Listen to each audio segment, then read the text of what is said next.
Hello, and welcome to Mindleapic. This is your gentle place to unwind, to let the day slip quietly away as you settle into rest.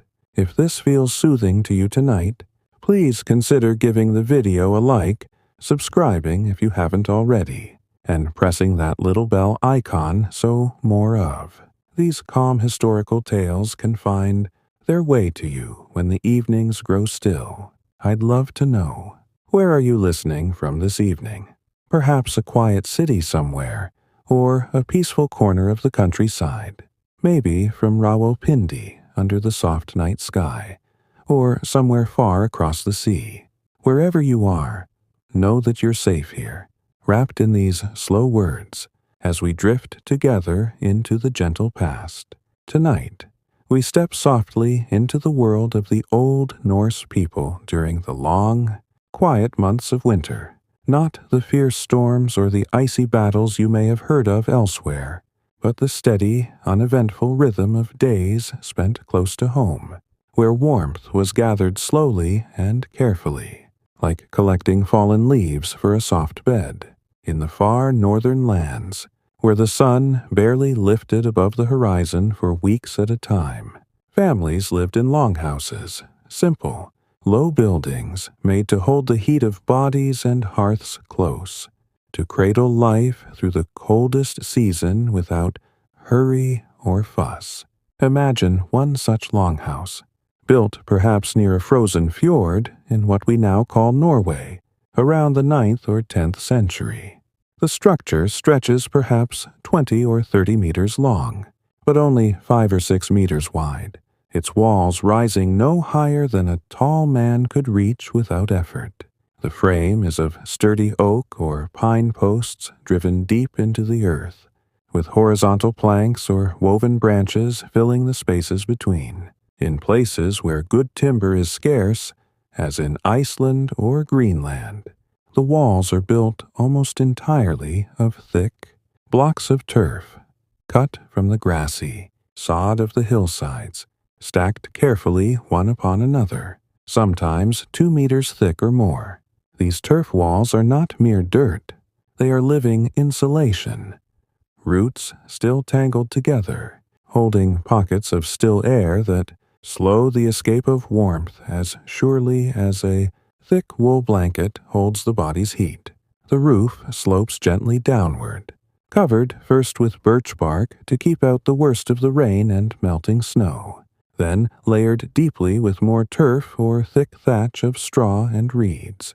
The thatch is mounded high, sometimes a full meter or more, so that the roof seems almost part of the earth itself, blending the house into the snowy landscape outside. Small openings near the peak allow the smoke to drift upward in lazy curls, never a roaring chimney, just quiet vents that let the warmth rise slowly along the underside of the roof, warming the thatch before it escapes into the night. There are very few windows, perhaps 1 or 2 small ones high up, covered with stretched animal membrane or thin sheets of translucent horn, letting in only the softest gray light of winter days. Inside, the floor is packed earth, smoothed over many seasons of footsteps, then covered with a deep layer of clean straw or dried heather, perhaps half a meter thick in places.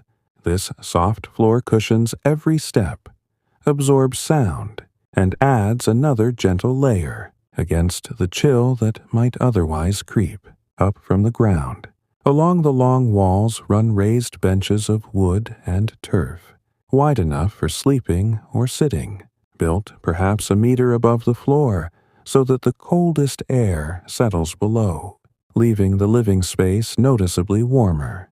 These benches are covered with sheepskins, woolen blankets woven tightly at home, and furs from deer or seal, all layered one upon another until the surface feels like a soft, yielding meadow. At the very center of the longhouse lies the hearth, a long, shallow pit lined with flat river stones chosen for their ability to hold heat.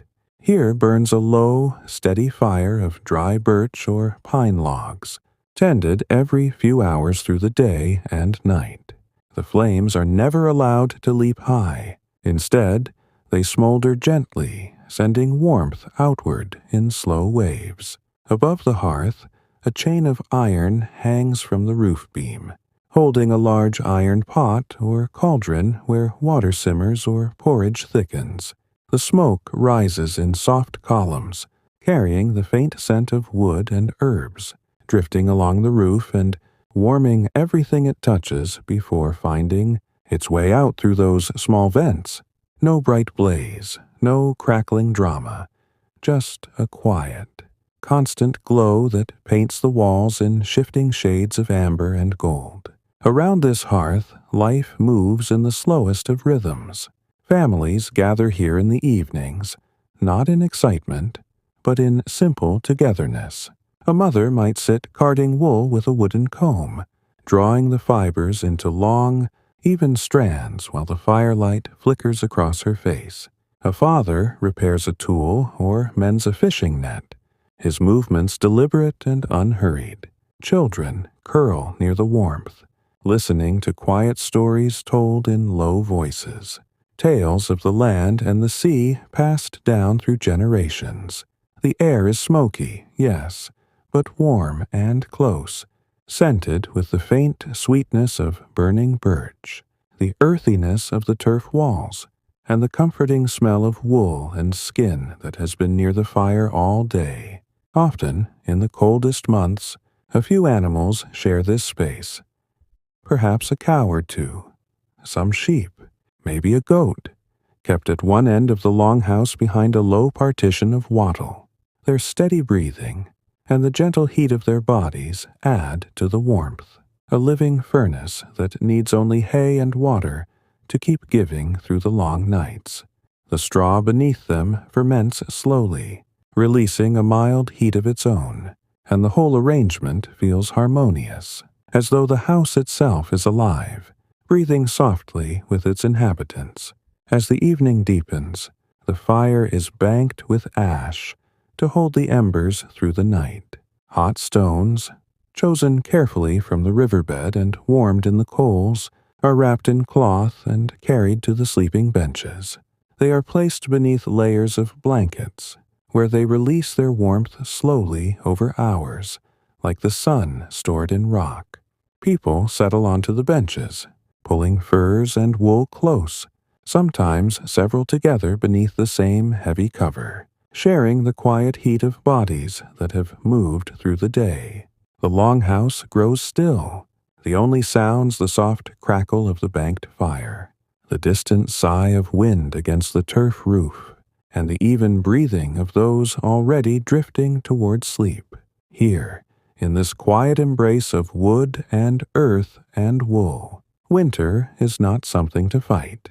It is simply the season, long and dark and slow, and the longhouse is made to meet it gently, holding everyone safe until the light returns once more. The longhouse settles deeper into its own quiet rhythm as the short winter day fades. Outside, the light has already begun to soften into twilight by mid-afternoon. The sky a steady pale gray that carries no promise of brightness, only the gentle promise of night coming slowly. Snow falls in fine, weightless flakes, so light they seem to hang in the air before touching the ground, adding another soft layer to the thick, white blanket that covers the turf roof and the low stone walls of the animal pens nearby. The wind moves in low, patient sighs across the fjord, brushing against the house without urgency, finding no sharp edges to catch, only the rounded, earthy curves of the longhouse itself. Inside, the hearth, fire has been fed another small armful of split birch, logs, wood that was cut and dried the previous summer, stacked neatly under the eaves where it stayed, protected from rain. The bark peels away in thin curls as the logs catch, releasing that clean, faintly sweet scent that drifts upward and lingers along the rafters. Someone has placed a flat baking stone at the edge of the coals. Now it holds a round of flat bread, thin and crisp at the edges, turning golden without hurry. The dough was mixed earlier with barley flour, a little water, perhaps a pinch of salt if the household had any to spare, and baked slowly so that the heat seeps through evenly, leaving no crisp burn marks, only a warm, even color. A wooden bowl sits near the fire, half full of skyr, thick, cultured milk that has been left to drain in a cloth bag hung from a beam days ago. It is cool and smooth, faintly sour in the way that comforts rather than startles, and someone spoons a little into smaller bowls, passing them along the benches with wooden spoons carved long ago, their handles worn silky from years of use. There is no rush to eat. The food is warm enough to take the chill from fingers, but not so hot that it demands attention. Bites are taken slowly, thoughtfully, the soft texture of the skyr, mixing with the faint chew of the flatbread, everything tasting of the season. Simple, steady, familiar. Along one bench, an older woman sits with a drop spindle resting in her lap. The wool she works has been dyed the muted colors that come from plants gathered in late summer, a soft lichen yellow, a gentle madder red, faded to rose, a deep walnut brown. She draws the fibers out with practiced ease, twisting them between thumb and forefinger until the thread is even, then letting the spindle drop and turn, filling the air with the quiet whir of wood against wool. The sound is regular, almost hypnotic, rising and falling like distant waves on a calm shore. When the spindle reaches the floor, she winds the new length onto the shaft, smooths it with her palm, and begins again. No haste, no counting of stitches or yards, just the gentle repetition of motion that has filled winter evenings for as long as anyone can remember. Nearby, a young girl sits cross-legged on a sheepskin, carding more wool with a pair of wooden combs. The teeth of the combs are set close together, and she works them through the raw fleece in slow, overlapping strokes, pulling apart the fibers, removing bits of twig or dried grass that clung when the sheep were sheared last spring. Clouds of soft white lift into the air with each pass, drifting in the warm updraft from the hearth before settling again like fine snow. The girl's breathing matches the rhythm of her hands, in as the combs meet, out as they draw apart. Sometimes she pauses to blow gently on the wool, sending the lightest dust away, then resumes without a word. At the far end of the Longhouse, where the animals rest, a cow shifts her weight and lets out a low, contented breath. The partition that separates her space from the living area is made of woven hazel branches, flexible and strong, allowing air and warmth to move freely while keeping the animals from wandering too close to the fire. A small trough holds hay cut from the summer, meadows, dried grasses, and clover that still carry the faint memory of sunlight. The cow lowers her head and chews slowly, the sound of her grinding teeth a steady, soft background like distant rain on leaves. A few sheep lie curled together in the straw, their thick winter fleeces rising and falling with each breath, adding their warmth to the room as reliably as the hearth itself. The walls seem to breathe with the house. The turf blocks, stacked so carefully, hold moisture from the earth they came from, and in the warmth of the Longhouse they release it slowly as vapor, keeping the air from growing too dry.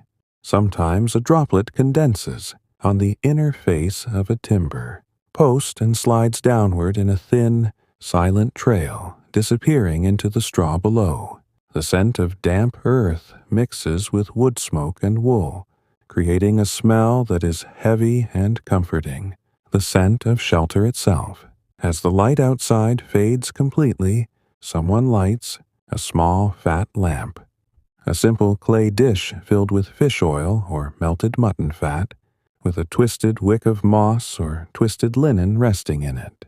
The flame is tiny, no larger than a thumbnail, but steady, casting a warm circle of light that reaches only a meter or two before softening into shadow. The glow touches faces in gentle patches, highlighting the curve of a cheek, the line of a hand, the quiet contentment in eyes half closed. No one speaks of the darkness outside. It is expected, accepted, part of the long season. Instead, the lamp's light feels like an extension of the hearth, another small point of warmth held carefully against the night. Someone begins to hum, a low, wordless tune that rises and falls without hurry, the notes spaced far apart so that silence has room to rest between them. The melody is old, one that has been carried through many winters, perhaps sung first by a grandmother long gone, now passed to daughters and granddaughters in exactly this way. Quietly, without announcement, simply present. Others join in softly, or simply listen, letting the sound settle over them like another layer of wool. The fire has burned down to a nest of red embers now, glowing steadily beneath a thin cover of ash. Every so often, someone leans forward and stirs the coals with a long iron poker, not to make them flare, but to bring fresh oxygen to the heart of the fire, keeping it alive without disturbing the peace. The poker moves slowly, deliberately, scraping gently against stone, then resting again. Each small movement sends a faint shower of sparks upward. Tiny, brief stars that vanish before they can startle anyone. The Longhouse holds all of this without effort. The hum of voices, the soft chewing of animals, the turn of the spindle, the glow of embers, the slow drift of smoke toward the roof vents. Time feels wide here, unhurried. There is nowhere else to be. Nothing that must be finished before morning.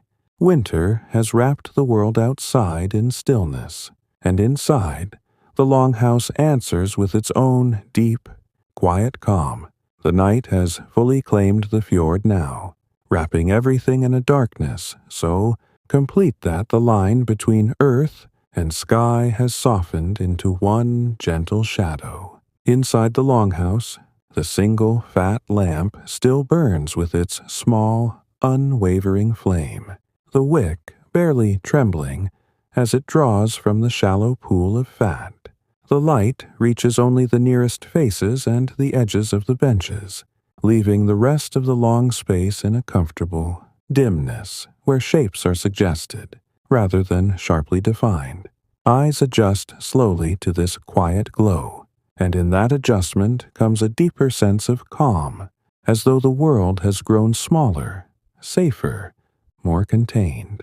Someone has added a handful of dried juniper twigs to the embers, not for heat, but for the gentle fragrance they release as they smolder. The scent is clean and resinous, like walking through a still forest after rain, and it drifts lazily along the length of the house, mingling with the ever-present wood smoke and the warm, animal closeness at the far end. The twigs crackle once or twice, very softly, then settle into a steady, low glow that adds no sudden brightness, only another layer of quiet comfort to the air. On one of the sleeping benches, a man lies back against a rolled sheepskin pillow, his legs stretched out toward the hearth.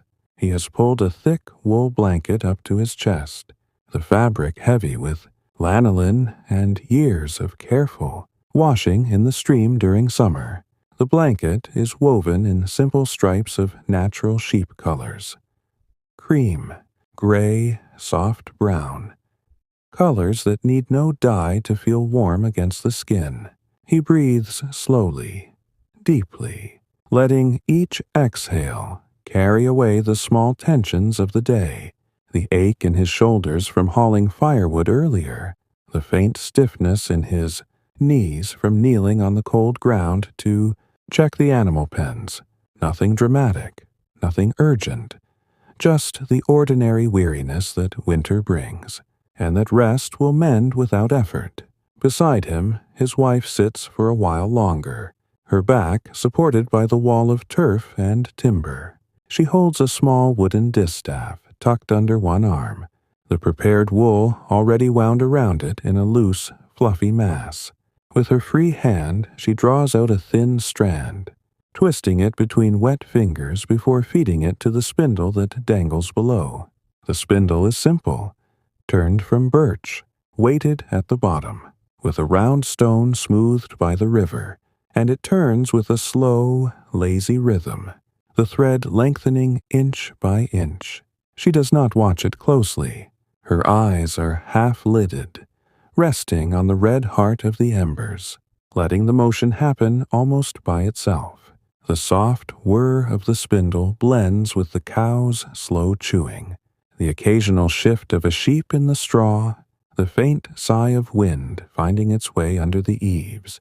Across the hearth, 2 children have already curled together under a shared fur cover. The older one, perhaps 10 winters old, has an arm draped protectively over the younger, though neither is truly awake anymore. Their breathing has deepened into the slow, even cadence of sleep, chests rising and falling in perfect time with one another. The fur over them is from a seal caught last summer. Thick, short, oily enough to turn water, soft enough to feel like velvet against a cheek. Beneath the fur lie layers of wool blankets, each one patched in places where wear showed through, the patches sewn with the same careful, unhurried stitches that mark everything in this house. The packed earth floor beneath, the straw has long since warmed from the constant presence of feet and falling embers. No cold seeps up through it now. Instead, the straw itself holds heat like a thick mattress, yielding softly under any weight. Someone walking from one end of the longhouse to the other moves without sound, the straw muffling every step into a gentle hush.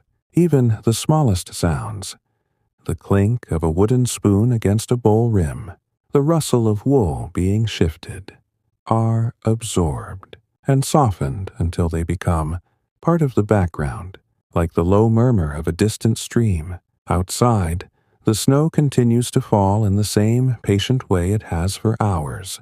It piles quietly against the low walls, drifts gently over the thatch, seals any tiny gap where a draft might have slipped through. The roof, heavy with its double layer of birch bark and turf, holds the snow without complaint.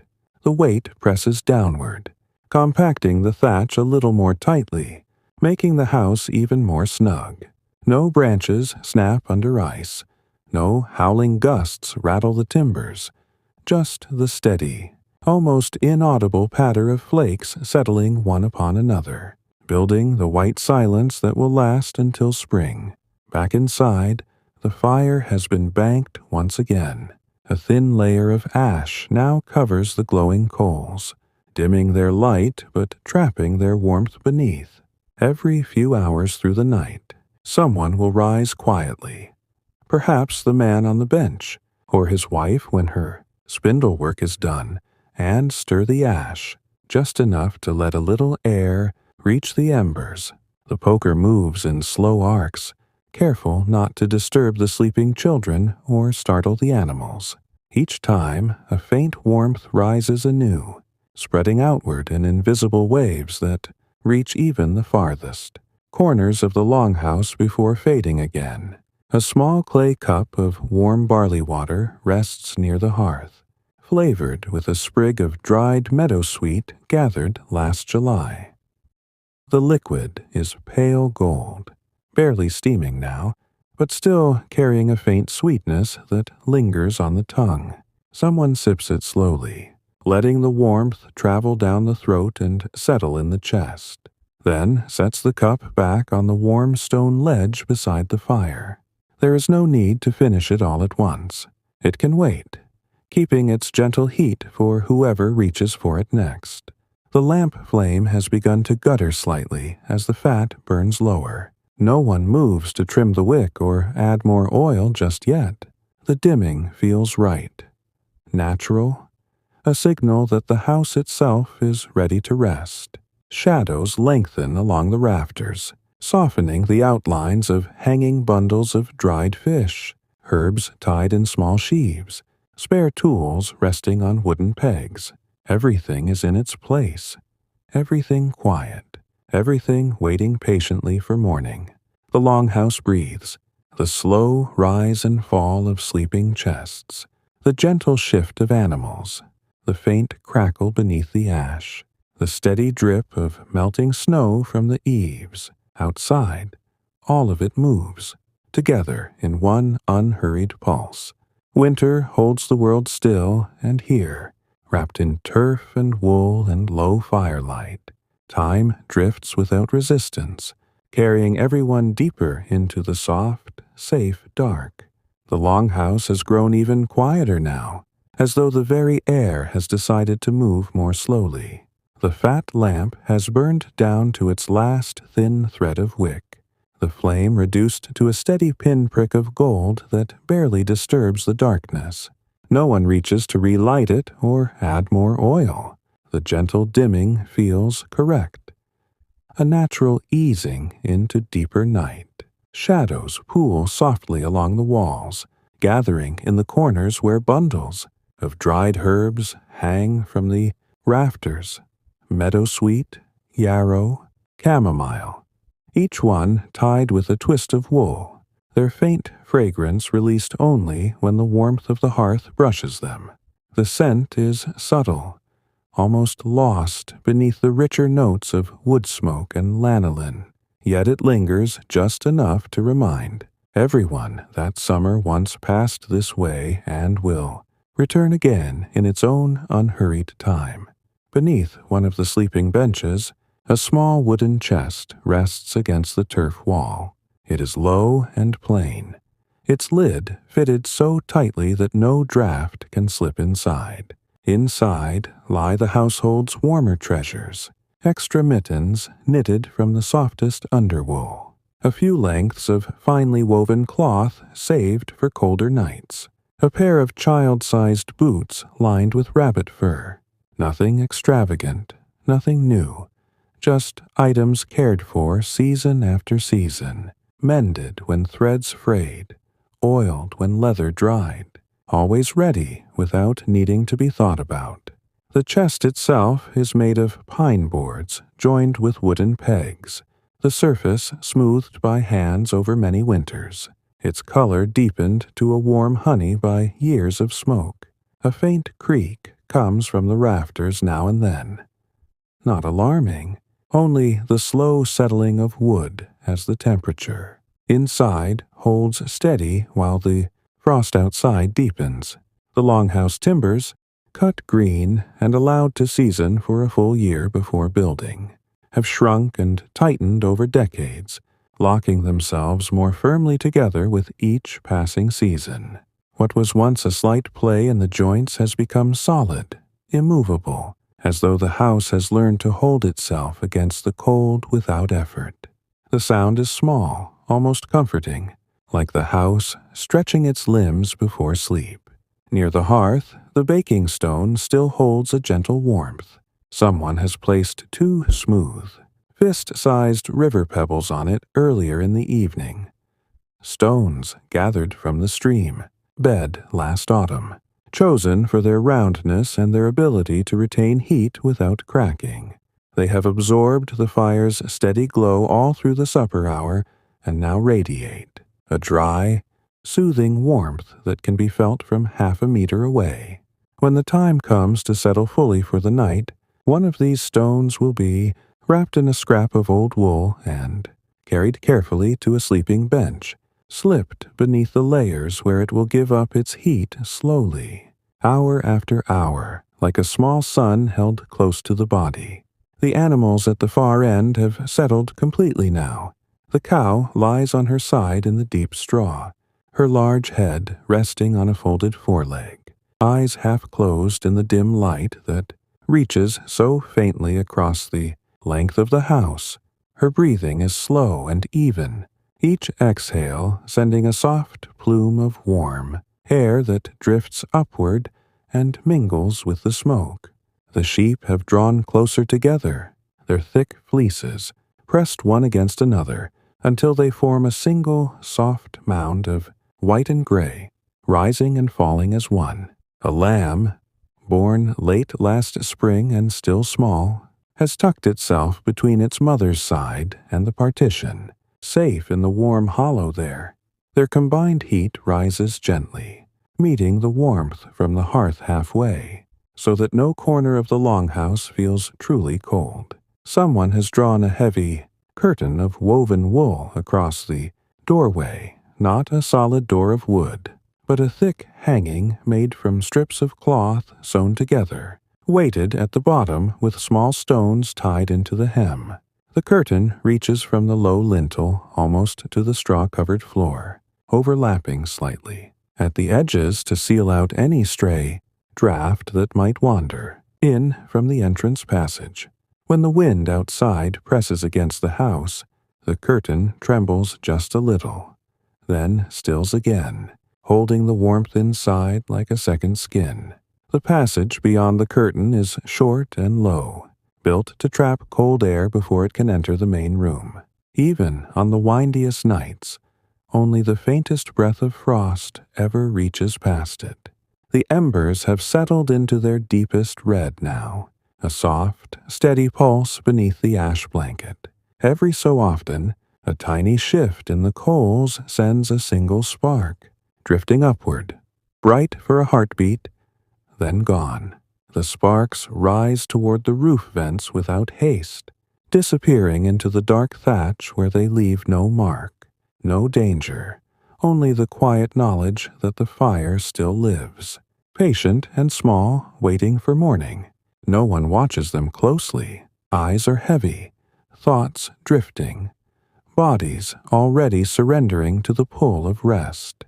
A faint snoring begins from one of the benches. Not loud, not abrupt, just the soft, regular sound of deep sleep taking hold. It blends with the cow's slower breaths, the rustle of straw as a sheep shifts in its sleep, the distant murmur of wind moving over snow. All of it weaves together into a single, unbroken lullaby, low and steady, without beginning or end. Outside, the fjord lies frozen and still beneath its white covering. The water, locked in ice, reflects nothing now. No stars, no moon. Only the same patient darkness that wraps the Longhouse. Snow continues to fall in fine veils, so light it makes no sound as it lands, only adding imperceptibly to the silence. The world beyond the turf walls has grown vast and empty. Yet here, in this small, warm space of wood and wool and low firelight, everything feels close, protected, perfectly contained. The night stretches on without hurry. No clocks mark the hours, no bells toll the time. Time is measured instead by the slow cooling of stones, the deepening rhythm of breath, the gradual settling of ash over embers. And in that slow measure, sleep comes easily, naturally, like darkness settling over snow, soft, complete, and without resistance. The deepest part of the night has arrived without announcement, the kind of hour when even the wind outside seems to pause, holding its breath along with the sleeping world. Inside the Longhouse, the temperature has found its steady balance, not warm like a summer midday, but comfortably above freezing, held there by the slow release of heat from embers, bodies, animals, and the thick insulation of turf and thatch. The air feels thick and soft, carrying that familiar blend of wood smoke, lanolin, damp earth, and the faint, sweet trace of juniper that still lingers from the twigs added earlier. No sharp smells intrude. Everything has softened into one gentle, enveloping scent that settles over the senses like a second blanket. One of the sleeping benches near the center of the House holds 3 generations. Beneath its layers, the grandmother rests closest to the wall, her back supported by a folded, woolen cloak that has served as both garment and pillow for decades.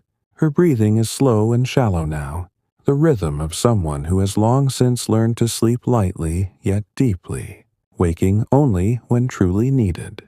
Beside her lies her daughter, curled on her side with knees drawn up slightly, one hand resting loosely over the edge of the blanket. The youngest, a boy of perhaps 6 winters, has nestled between them, his small body pressed close to his mother's warmth, face half buried in the soft gray fur of a wolf pelt traded years ago from a neighbor farther up the fjord. The pelt is heavy, the guard hairs long and slightly coarse, but the underwool beneath is thick and incredibly soft, trapping heat so well that even the outermost edges feel warm after only a short time. The boy's breathing has matched his mother's almost perfectly. Slow inhale, longer exhale, a tiny pause before the next breath begins. Every so often he shifts in his sleep, not enough to wake anyone, just enough for his hand to find the edge of her sleeve and hold it loosely. The movement sends the faintest rustle through the wool and fur, a sound so small it blends immediately into the background hum of the house, the low creak of a roof beam cooling slightly, the occasional soft snort from the cow, the steady drip-drip of melting snow from the eaves outside, falling onto the frozen ground with patient regularity. The hearth embers glow beneath, their ash cover like distant stars seen through heavy cloud. Their light is so faint now that it barely reaches beyond the stone rim of the fire pit. Yet it is enough to outline the shapes nearest to it, the curve of an iron pot resting on its 3 legs, the smooth handle of the poker leaning against the stones, the round silhouette of the baking stone still faintly warm. No one tends the fire at this hour. It has been banked carefully enough to last until the first stirring at dawn, when fresh wood will be laid and the cycle will begin again without haste or worry. Along the opposite bench, another family rests in similar quiet arrangement. A man sleeps on his back, arms at his sides, blanket pulled to his chin. His chest rises and falls in deep, measured breaths that carry the faintest rasp, not from illness, but from years of breathing air scented with smoke and cold. Beside him, his wife lies facing away, her long braid resting across the pillow of folded sheepskin, the ends frayed slightly from years of use. Their 2 daughters share the space at their feet, smaller bodies tucked under the same heavy cover, legs overlapping in the careless way of sleeping children. One daughter has kicked free of the blanket on one side. Her bare foot rests against her sister's calf, skin still warm from the shared heat beneath the wool. The straw beneath all the benches has compressed over the course of the evening into a soft, even mattress that cradles every contour without resistance. Bits of dried heather and fine grass poke through here and there, releasing a faint herbal scent when pressed upon, a reminder of the summer meadows where it was cut and dried under open sky. The floor itself stays dry. Any moisture from boots or dripping snow was long ago absorbed by the deep bedding, leaving no chill to rise upward. Outside, the snow has eased into something finer than falling, almost a suspended mist of ice crystals that drift without direction, settling so slowly they seem to hang in place before touching the white surface below. The fjord ice groans once, very distantly, a low, rolling sound that travels through the frozen water and fades before it can reach the house. No animals call, no branches crack. The night has drawn everything into the same deep stillness, as though the entire landscape has exhaled and chosen not to inhale again just yet.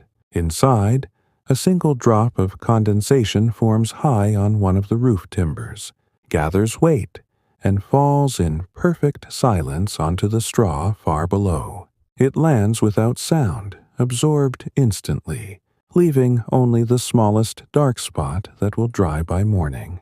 Moments later, another follows, then another, spaced so far apart they feel like the last slow beats of a very distant drum. The house accepts them without notice, the way it accepts every small thing.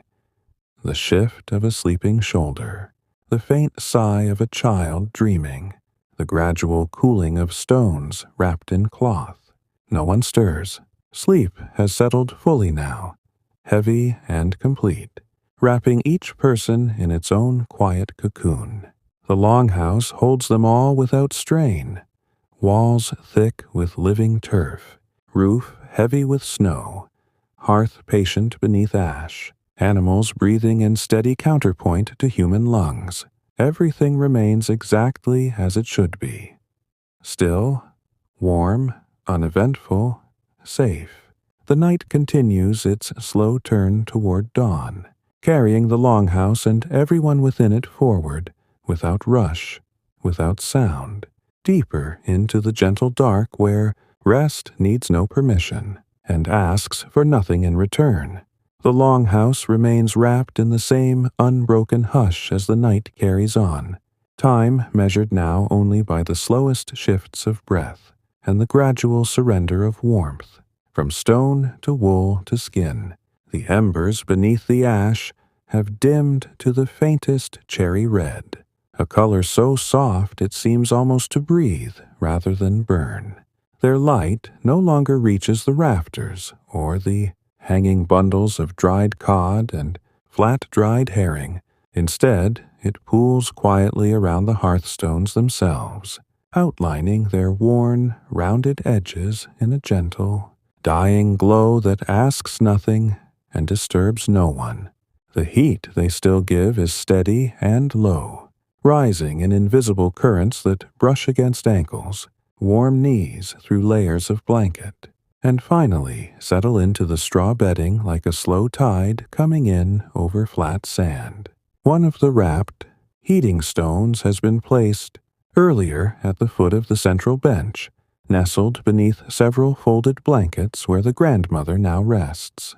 The stone, smooth and dark from countless seasons in river and fire, has cooled only slightly since it was taken from the coals. Its warmth spreads outward in patient waves, first warming the wool closest to it, then seeping through to the sheepskin beneath, then finally reaching the body above in a diffuse, comforting heat that feels like lying against sun-warmed earth on the last mild day of autumn. No sharp hot spot disturbs her sleep. The fabric diffuses everything into an even, enveloping softness that invites deeper relaxation with every passing minute. Beside her, the mother has turned onto her back sometime in the last hour, arms resting loosely at her sides, palms open toward the roof as though receiving whatever small warmth still drifts downward from the smoke-blackened beams. Her braid has loosened in sleep, a few strands falling across her cheek and moving faintly with each slow exhale. The blanket over her chest rises and falls in perfect time with the grandmother's shallower rhythm beside her, the two patterns overlapping without clashing, creating a soft, layered cadence that fills the immediate space around them. The boy between has curled tighter now, knees drawn toward his chest, small hands tucked beneath, his chin inside the sleeves of an oversized wool tunic borrowed from his father. His breathing has become so quiet it is almost inaudible, the only sign of life, the occasional tiny flutter of eyelids beneath closed lids, perhaps tracing some calm, uneventful dream of summer fields or the slow rocking of a boat on still water. At the far end, near the animals, the cow has shifted again, rolling slightly onto her other side with a soft grunt that carries no urgency, only the ordinary language of a body finding greater comfort. Straw crackles faintly beneath her weight, then settles again into silence. The sheep mound remains motionless now, a single, soft shape under its shared fleece. The only movement, the subtle rise along the flanks as lungs fill and empty in unison. The lamb has worked itself even deeper into the hollow beside its mother, half covered by wool, half by straw, so that only the tip of one ear and the curve of its small back are visible in the near dark. Their combined warmth continues to rise in a gentle column, meeting the hearth's fading heat somewhere in the middle of the longhouse, and blending there into one even temperature that needs no tending. The turf walls seem thicker in this deepest hour, their living roots and soil holding the cold at a respectful distance. Moisture within the blocks has long since stopped condensing on the inner face. The interior air has found its own damp equilibrium, heavy enough to feel substantial yet never cloying. A faint earthy smell rises from the lower courses of turf whenever someone shifts and presses the straw against the wall, a reminder that this house is not separate from the land but made from it, grown into it, resting upon it as naturally as a hill rests upon its own slope. High above, in the peak of the roof, the smoke vents remain open to the night sky. No wind rushes through them now.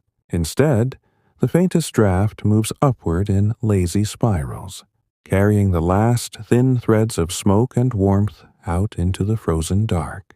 The thatch around the vents has grown damp from the melting snow above, but the birch bark layer beneath keeps water from dripping inside. Only the occasional heavy drop falls from the outer eaves, landing on the frozen ground with a muted plink that no one inside can hear. The roof itself creaks once, very softly, as the weight of new snow settles another fraction of an inch, then falls silent again, the timbers accepting the added burden without complaint. Somewhere along the length of the house, a small iron nail in one of the wall planks contracts in the night, chill, and gives the tiniest metallic tick, so faint it blends with the settling straw and the distant groan of ice on the fjord. No one wakes to it.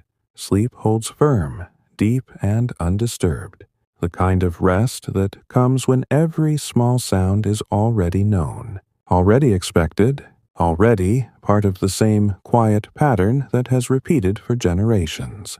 A length of wool yarn, left half spun on the drop spindle earlier, has come to rest against the bench edge. The spindle itself dangles motionless now, the last twist of thread still attached, hanging straight down in perfect stillness.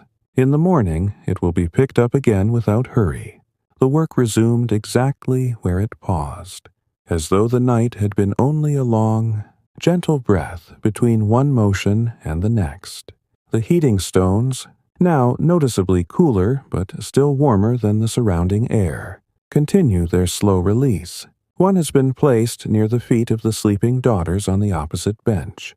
Its warmth has traveled upward through blankets and wool tunics, loosening any lingering stiffness in small legs and toes. The girls have not stirred, but their bodies have relaxed further in response, shoulders dropping, fingers uncurling, faces smoothing into the blank, peaceful expressions of deepest sleep. Outside, the snow mist has finally stopped. The world lies under a fresh, unbroken white, every outline softened, every sharp edge hidden. The fjord ice reflects nothing, holds nothing, simply exists in patient silence beneath its covering. No creature moves on the surface. Even the smallest birds have sought shelter in hollows or beneath low branches, waiting for the slow return of light. The night sky above is hidden by low cloud, offering no stars, no moon, only the same even darkness that wraps the longhouse like a heavy cloak, drawn close against the cold. Inside, the longhouse has become a single, living thing, walls breathing damp earth, roof breathing snow, hearth breathing faint warmth. People and animals breathing together in overlapping rhythms that need no coordination. Nothing hurries.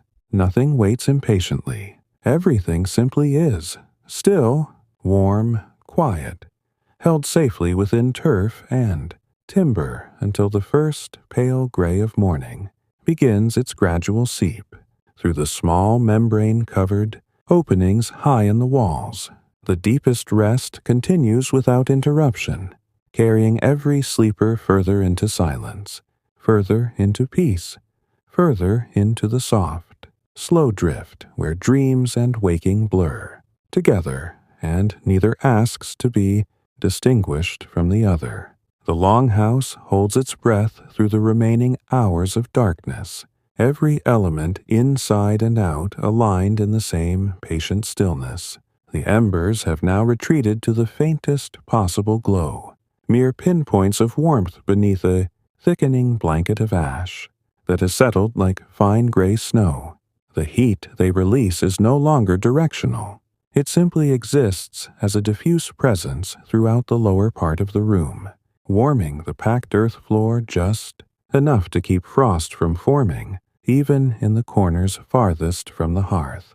The air remains thick with that familiar, comforting heaviness, smoke softened by time, wool warmed by bodies, earth dampened by its own slow exhalation.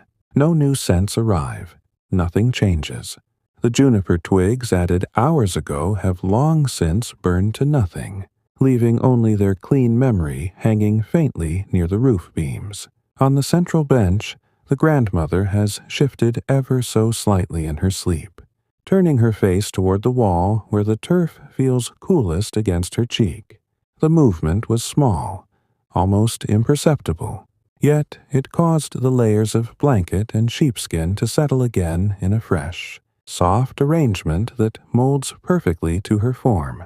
Her hand, resting near her chin, has loosened completely now, fingers open and relaxed, the knuckles smoothed by years and rest. Beside her, the mother remains on her back, chest rising in slow, even arcs that seem to measure time itself. Inhale, lasting perhaps 4 heartbeats. Pause, exhale, drawn out twice as long. Then the quiet space before the next breath begins. The boy between them has rolled onto his stomach some time earlier, one arm flung across his mother's side, the other tucked beneath his own chest. His small face presses into the wool pillow, mouth slightly open, a faint damp spot forming where breath meets fabric. He dreams without stirring, without sound, lost in whatever gentle, repetitive images fill the quiet corners of a child's mind on a winter night. Across the hearth, the father on the opposite bench has drawn his knees up slightly, beneath the heavy cover, a position that eases the faint stiffness that sometimes settles in his lower back after days of carrying wood or mending fences in the cold. His breathing is deeper than the others, a low, resonant sound that carries across the space between benches like a distant tide.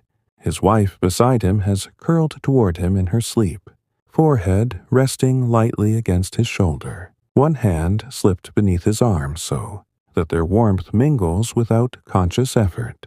The 2 daughters at their feet remain tangled together, legs overlapping, one girl's braid draped across her sister's cheek like a soft rope.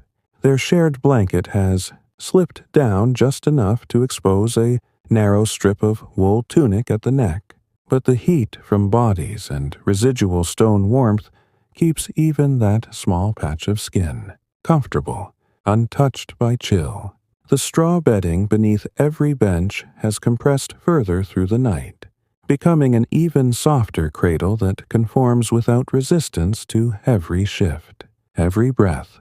Fine particles of dried grass and heather have worked their way to the surface in places, releasing tiny puffs of herbal scent whenever weight settles anew. The floor itself stays dry and faintly warm, the deep layer absorbing any stray moisture from boots or dripping eaves long ago, leaving no cold pockets to rise and disturb sleep. At the animal end, the cow has returned to lying on her sternum, forelegs folded beneath her chest, head lowered so that her muzzle nearly touches the straw. Her large eyes are closed, lashes long and dark against pale winter coat. Each slow chew of cud has ceased now. She rests fully. Rumen working silently beneath thick hide, adding its own gentle heat to the space. The sheep mound has not moved in hours, a single soft contour of overlapping fleeces that rises and falls as one organism. The lamb remains buried deep within the woolen hollow, only the rhythmic flutter of its tiny rib cage visible when the fire's last glow flickers across, it for a heartbeat before fading again. High in the rafters, a single spider web stretches between two beams, delicate and untouched, its threads catching the faintest trace of rising smoke and holding it in tiny silver beads of condensation.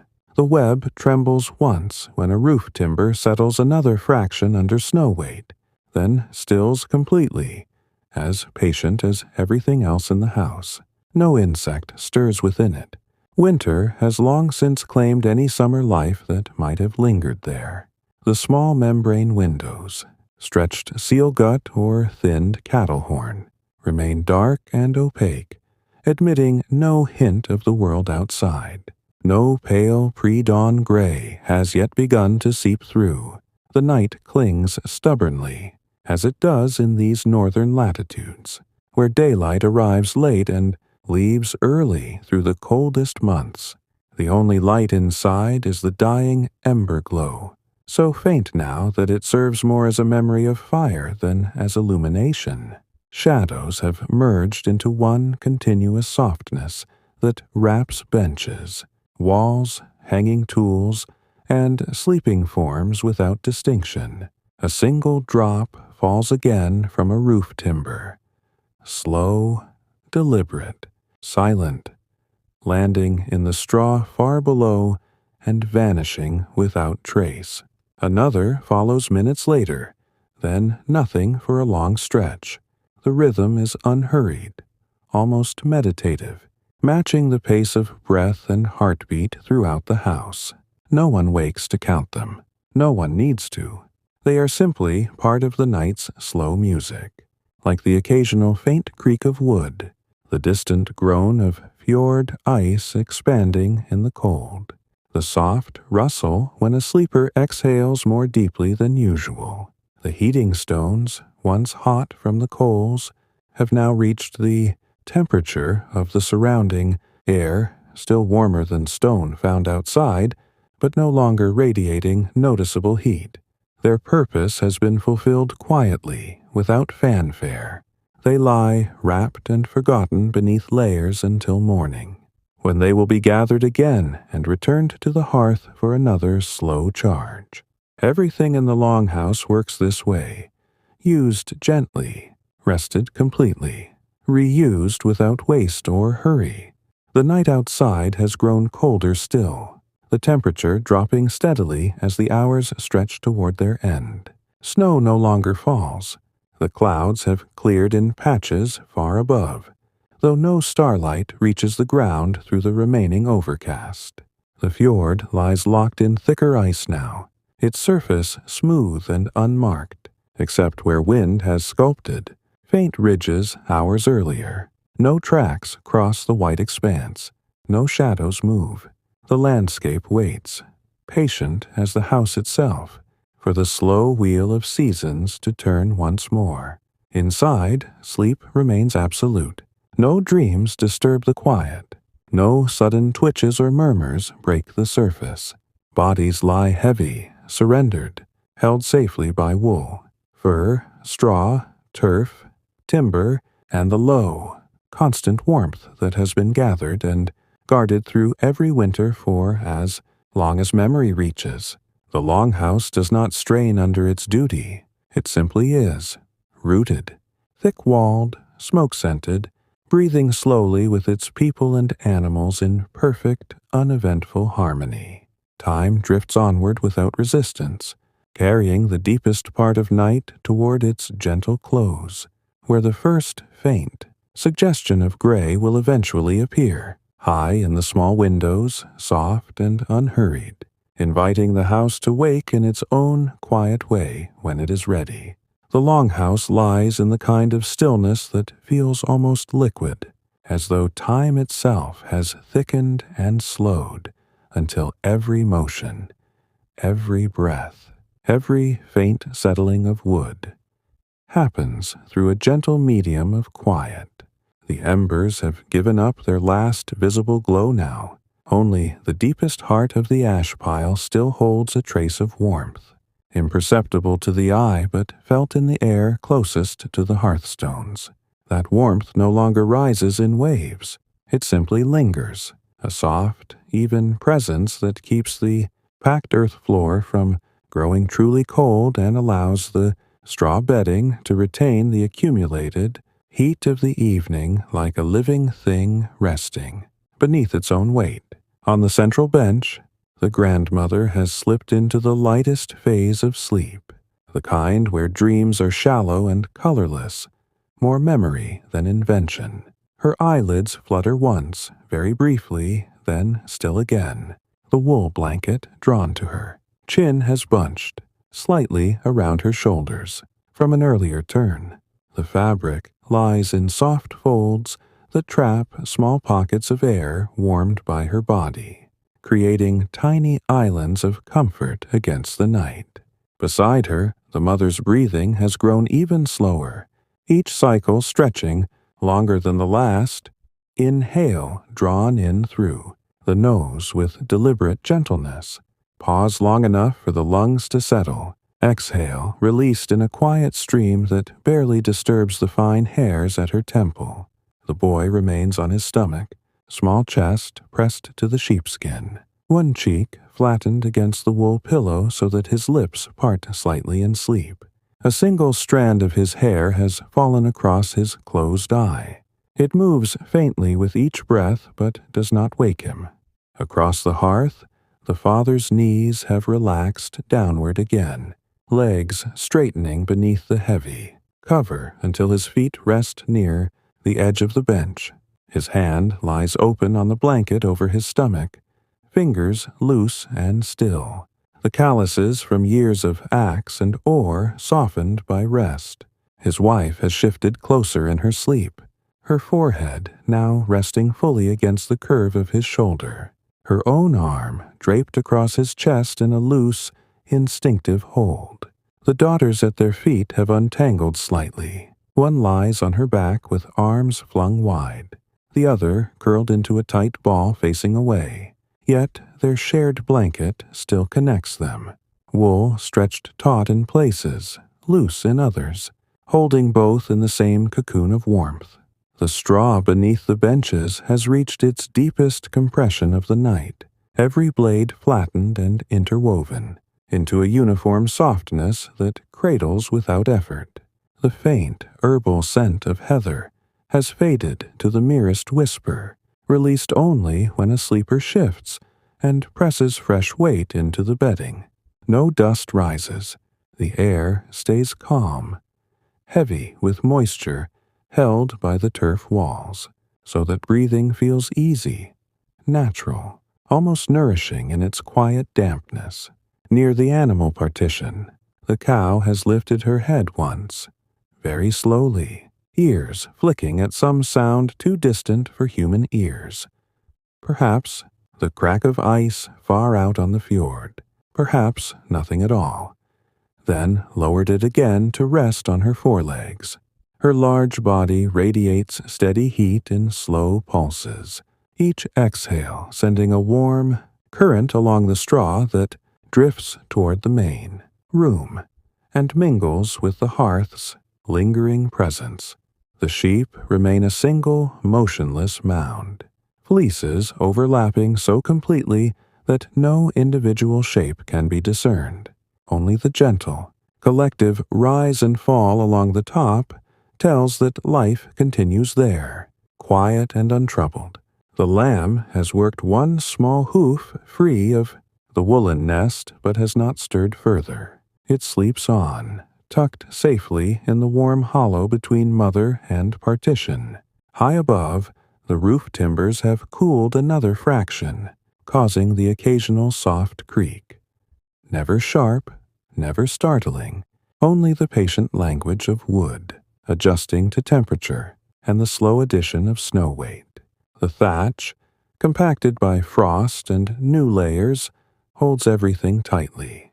No drafts slip through the overlapping reeds. No water drips from the birch bark beneath. Only the steady, almost inaudible drip continues from the lowest eaves outside, each drop falling onto frozen ground with the same unhurried rhythm, spaced minutes apart, absorbed instantly into the white silence. The membrane windows remain black, admitting nothing of the world beyond. No hint of gray has yet touched their translucent surfaces. The night clings to its full depth, as though reluctant to release the Longhouse from its gentle hold. Inside, the darkness has become complete yet comforting.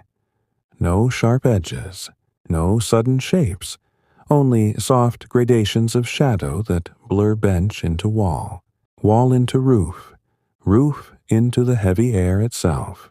A single length of carded wool lies forgotten on the bench edge where the mother set it hours ago, a loose cloud of white fibers, still faintly glowing in memory of the lamp that has long since guttered out.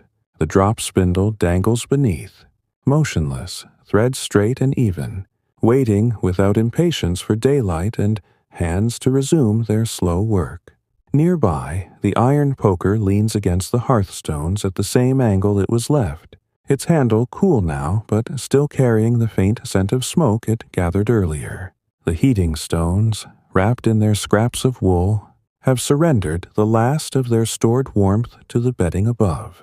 They lie inert, smooth and dark, ready to be gathered at first light and returned to the coals for another quiet cycle. Nothing is hurried, nothing is wasted.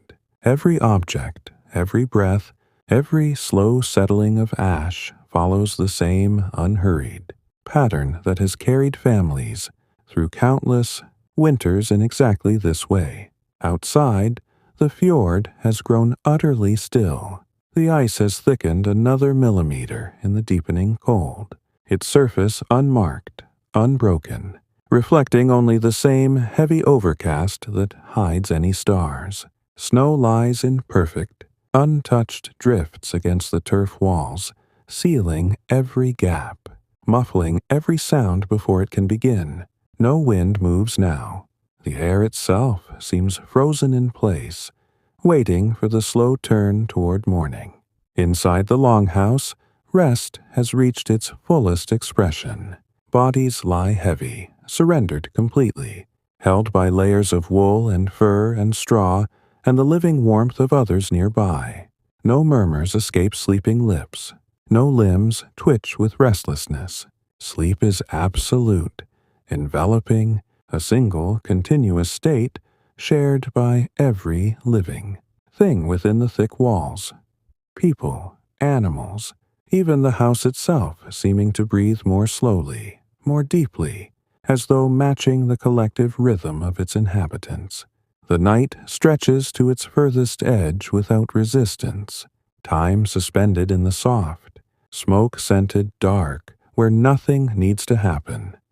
Nothing needs to change, and everything remains perfectly, quietly, safely held until the first faint light decides, in its own gentle time, to arrive. The Longhouse remains suspended in that perfect, motionless hush where even the faintest suggestion of dawn has not yet arrived. The darkness inside has deepened to its richest shade, a velvet black that wraps every surface without edges or definition. The hearth has become nothing more than a faint warmth. Beneath ash, so thick it feels like a soft gray blanket drawn over coals that still remember fire. No red glow remains visible. Only if a hand were placed close, very close, would the skin register the lingering heat, patient and low, enough to keep the immediate space from falling below, the line where comfort ends and chill begins. The air stays heavy, scented with the accumulated breath of wood, wool, bodies, and earth. Every note blended so thoroughly that no single smell stands apart. It is the scent of home in winter, unchanging, familiar, safe. On the central bench, the grandmother lies completely still now, her breathing so shallow and even. It seems almost to pause between cycles, then resume without effort. The wool blanket over her has settled into perfect conformity with her form, every fold and crease holding small pockets of trapped warmth that rise and fall with the gentle movement of her chest. Her face, turned toward the turf wall, rests against the cool dampness there. The slight contrast soothes without waking her, a natural balance between the heat of blankets and the steady coolness of the living wall. Beside her, the mother has not moved in what feels like hours, body relaxed into the straw bedding so fully that every muscle has released its hold. Her hands lie open at her sides, palms upward, fingers slightly curled in the way of deepest rest. The boy between them remains on his stomach, small limbs heavy. One foot slipped free of the cover but still warm from the shared heat beneath. His cheek presses into the sheepskin pillow, leaving a faint imprint that will smooth itself by morning. His breathing is the quietest of all, a soft, steady whisper that blends seamlessly into the house's own slow rhythm. Across the hearth, the father sleeps on his back once more, arms at his sides, blanket pulled precisely to his chin in the deliberate way he always arranges it before settling. His chest rises in deep, measured arcs, each breath carrying the low, resonant tone that has become part of the night's background music.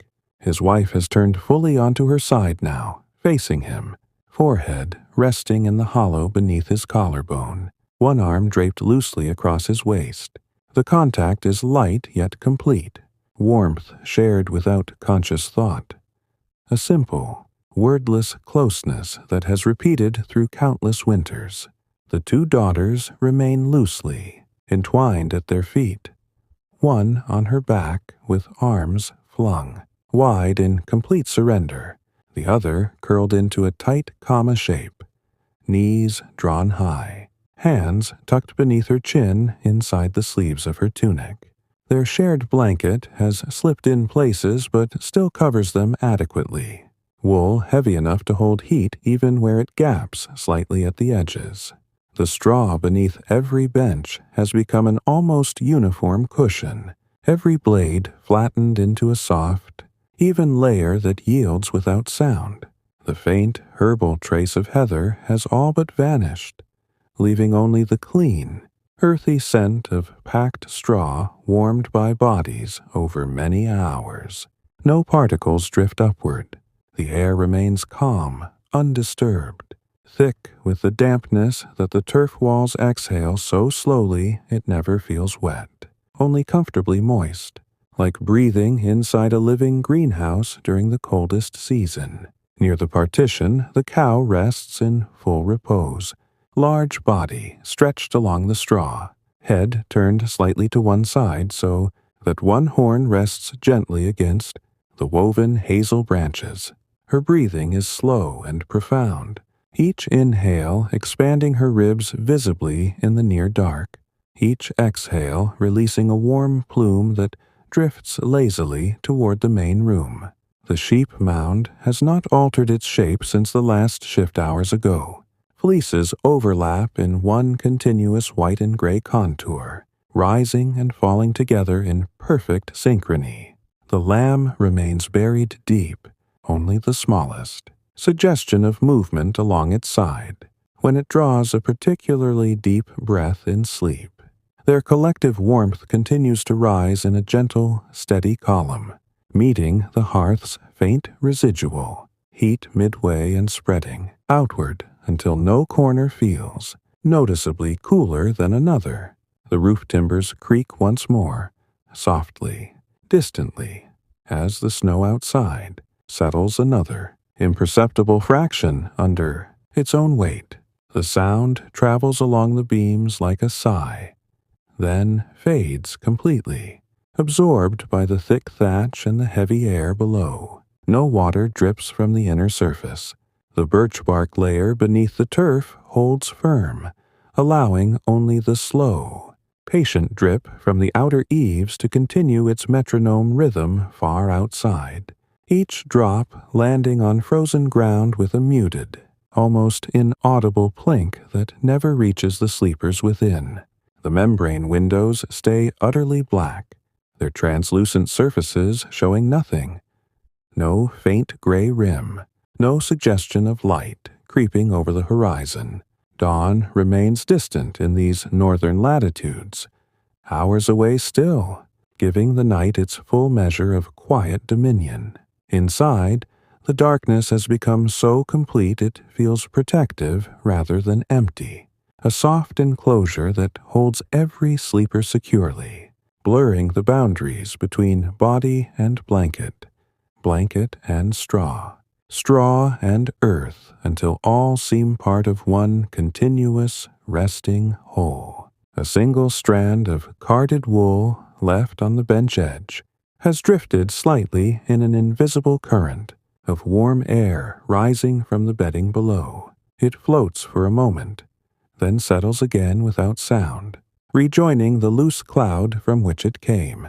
The drop spindle hangs motionless beneath, thread straight and perfect, waiting in patient suspension. Nearby, the iron poker rests at its familiar angle against the hearthstones, handle cool, surface faintly dusted with ash that clings without falling. The heating stones lie fully cooled now within their wool wrappings, no longer giving warmth, but still holding the memory of it in their dense weight. They will be uncovered at first light, carried to the hearth, placed among fresh kindling without hurry or fuss, beginning the cycle anew as naturally as breath follows breath. Outside the fjord, ice has reached its maximum thickness for the night, surface smooth and unmarked beneath the fresh, even snow. No wind disturbs the drifts against the turf walls. No creature moves across the white expanse. The sky above remains hidden by low, heavy cloud, offering no stars, no moon, only the same enveloping darkness that mirrors the stillness within the Longhouse. Sleep continues without interruption, deep and dreamless for most, shallow and peaceful for others, every pattern overlapping into one unbroken lullaby of breath, rustle, drip, and distant creak. The house holds them all effortlessly. Turf breathing damp earth, timber breathing slow adjustment, wool breathing lanolin, bodies breathing quiet life, everything aligned, everything at rest, everything waiting without impatience for the gradual, gentle arrival of another winter morning. The night drifts onward in its soft, unhurried way, carrying the Longhouse deeper into silence, deeper into warmth, deeper into the calm where nothing needs to stir and nothing needs to end. The Longhouse continues its slow, unbroken drift through the final stretch of night, every element inside aligned in the same patient, unhurried repose. The hearth has become a mere memory of warmth now, the ash layer so thick and settled that even the deepest coals have surrendered their last, faint red to uniform gray. No heat rises visibly anymore. Instead, it lingers as a soft, even presence held close to the ground, warming the packed earth and the lower courses of straw, just enough to keep the entire space feeling gently, cradled rather than chilled. The air remains dense and comforting, carrying the blended essence of birch smoke long cooled, lanolin-rich wool, damp turf, and the quiet animal sweetness of hay and breath, everything softened together into one familiar, enveloping scent that asks nothing of the senses beyond simple acceptance. On the central bench, the grandmother rests in complete surrender, body heavy against the bedding, every line of tension smoothed away by hours of undisturbed sleep. Her breathing has settled into its slowest rhythm yet. Long, shallow cycles that seem to pause at the top of each inhale before releasing in a faint, almost silent stream. The wool blanket lies perfectly still over her, folds unchanged since the last small shift, trapping warmth in soft pockets that rise and fall with the barest movement of her chest. The fabric, woven years ago on the very same loom that stands idle now in the corner, carries the faint irregularities of hand-spun thread, small slubs and gentle variations in thickness that add texture without ever catching or pulling. Beneath her head rests a pillow of folded sheepskin, the wool side turned inward so that the soft curls press against her cheek, cradling without flattening, yielding just enough to mold to the shape of her face over the long hours. Beside her, the mother lies flat on her back, arms relaxed at her sides, palms turned upward in open rest, fingers loose and still. Her face has smoothed completely, brow unfurrowed, lips parted just enough for the quietest breathing to pass without sound. A single strand of hair has slipped free from her braid and lies across her forehead. It moves faintly with each slow exhale, but disturbs nothing. The blanket over her chest has settled into gentle waves where it follows the rise and fall of her breathing, the edges tucked loosely beneath her arms so that no draft can find its way inside. The boy between them remains curled on his side now, knees drawn toward his chest, small hands tucked beneath his chin inside the loose sleeves of his tunic. His breathing matches his mother's almost exactly. Slow, even untroubled. Small clouds of warmth forming and dissolving against the wool pillow with each exhale. One small foot has worked its way free of the cover during the night, toes curled slightly in sleep. Yet the shared heat from the bodies on either side keeps even that exposed skin comfortably warm, untouched by any hint of cold.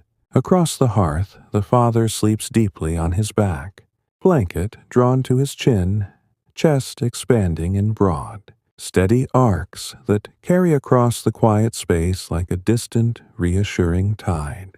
The wool tunic he wears, patched at the elbows from years of use, has ridden up slightly at the waist during his rest, exposing a narrow band of skin warmed by the bedding beneath. His wife has shifted closer still in her sleep, one arm draped fully across his chest, forehead resting in the warm hollow of his shoulder, legs loosely entwined with his beneath the heavy cover. The contact is natural, effortless, warmth shared in overlapping layers of skin and wool without any conscious adjustment. Her long braid has come partially undone, the ends fanning across the blanket in soft strands that catch the faintest trace of residual smoke scent clinging to the fibers. The two daughters at their feet lie in gentle disarray, one sprawled on her back with arms flung wide, small hands open toward the roof as though reaching for something unseen in dreams. The other curled tightly into herself, facing the wall, knees high, braid fallen across her cheek like a soft shadow. Their shared blanket has settled into a comfortable drape, heavy wool holding heat even where it gaps slightly at the shoulders or feet, ensuring no chill finds its way beneath. Tiny fingers peek from beneath the edge of the cover, curled loosely in sleep, nails short and clean from yesterday's, quiet washing in a wooden bowl by the hearth. The straw bedding beneath every bench has reached its final, deepest compression of the night. A soft, even cushion that conforms without resistance to every contour, every small shift absorbed instantly into silence.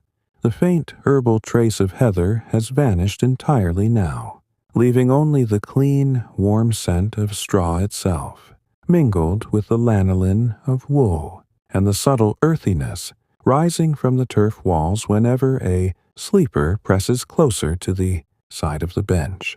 No dust stirs. The air hangs calm and still, moist enough to feel substantial yet never heavy, allowing each slow breath to enter and leave without effort, as though the house itself is breathing along with its inhabitants.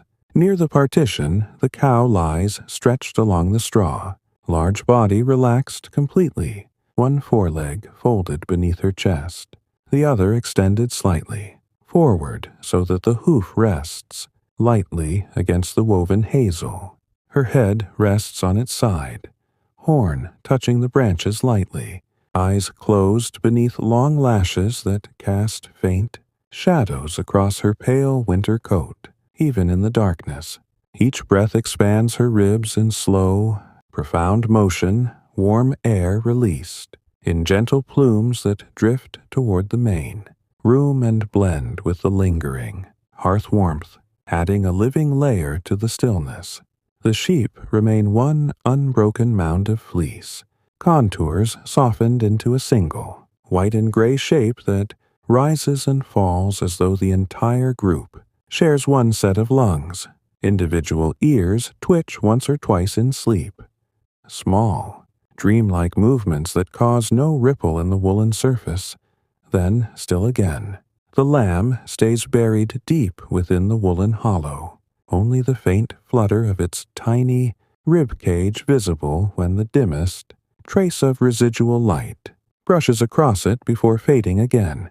Their combined heat continues to rise steadily, a living furnace that needs no tending, meeting the house's warmth, halfway and spreading it evenly through the length of the Longhouse so that no corner feels noticeably cooler than another. The roof timbers have cooled to their nighttime low, the occasional soft creak now spaced, even farther apart.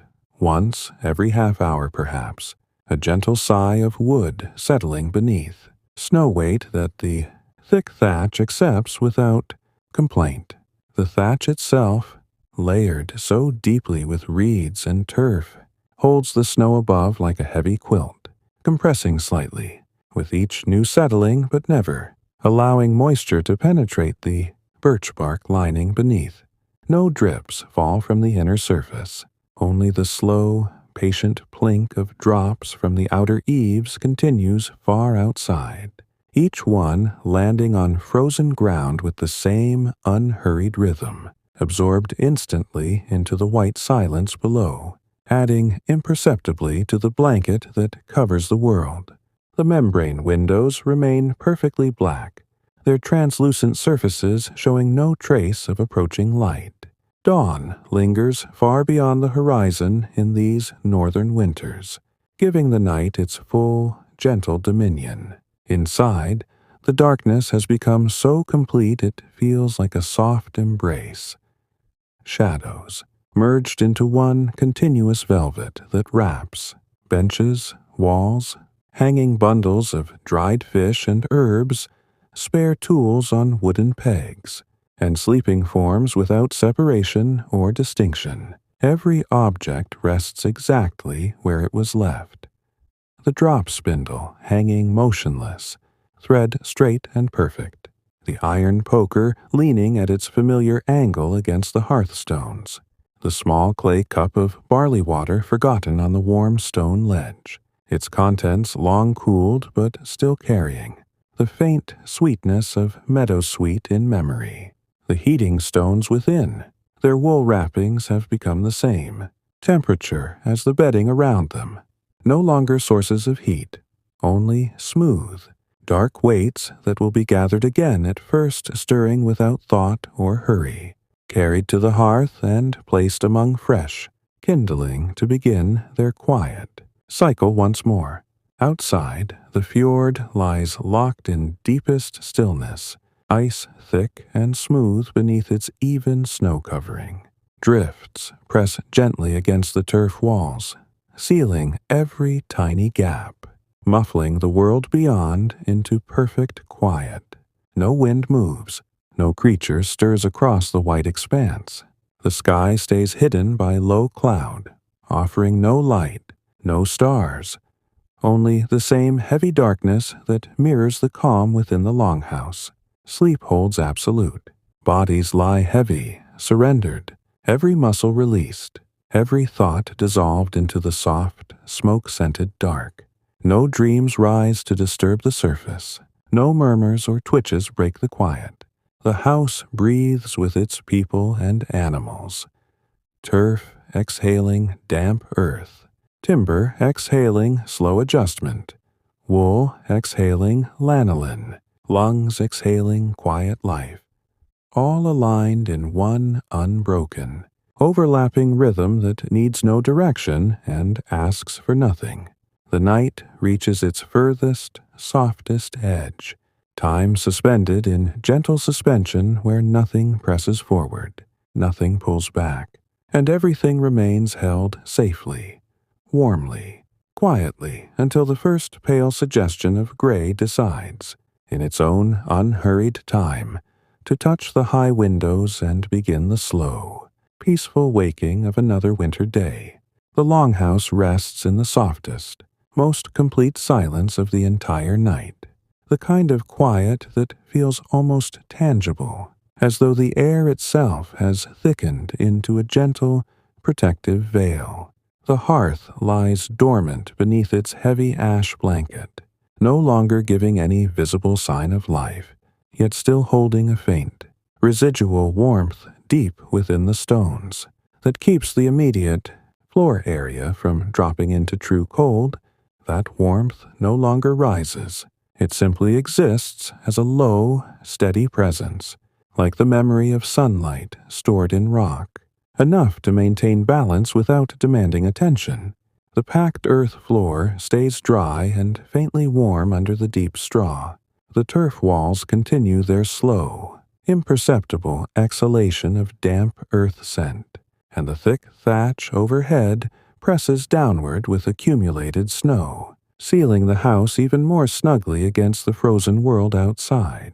On the central bench, the grandmother has entered the deepest phase of rest. Body so still she seems almost carved from the same quiet as the house itself. Her breathing has lengthened to its slowest possible rhythm. Each inhale, drawn in so gently it barely stirs, the fine wool fibers near her lips. Each exhale released in a whisper so faint it merges immediately with the background hush. The blanket over her remains perfectly arranged, every fold frozen in place since the last small adjustment hours ago, trapping warmth in soft, layered pockets that follow the gentle curve of her shoulders and chest.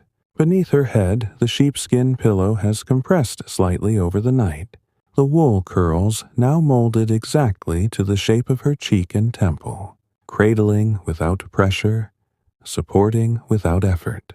One hand rests loosely near her face, fingers half curled in the instinctive way of sleep, knuckles smoothed and relaxed, skin warmed evenly by the shared heat of the bedding.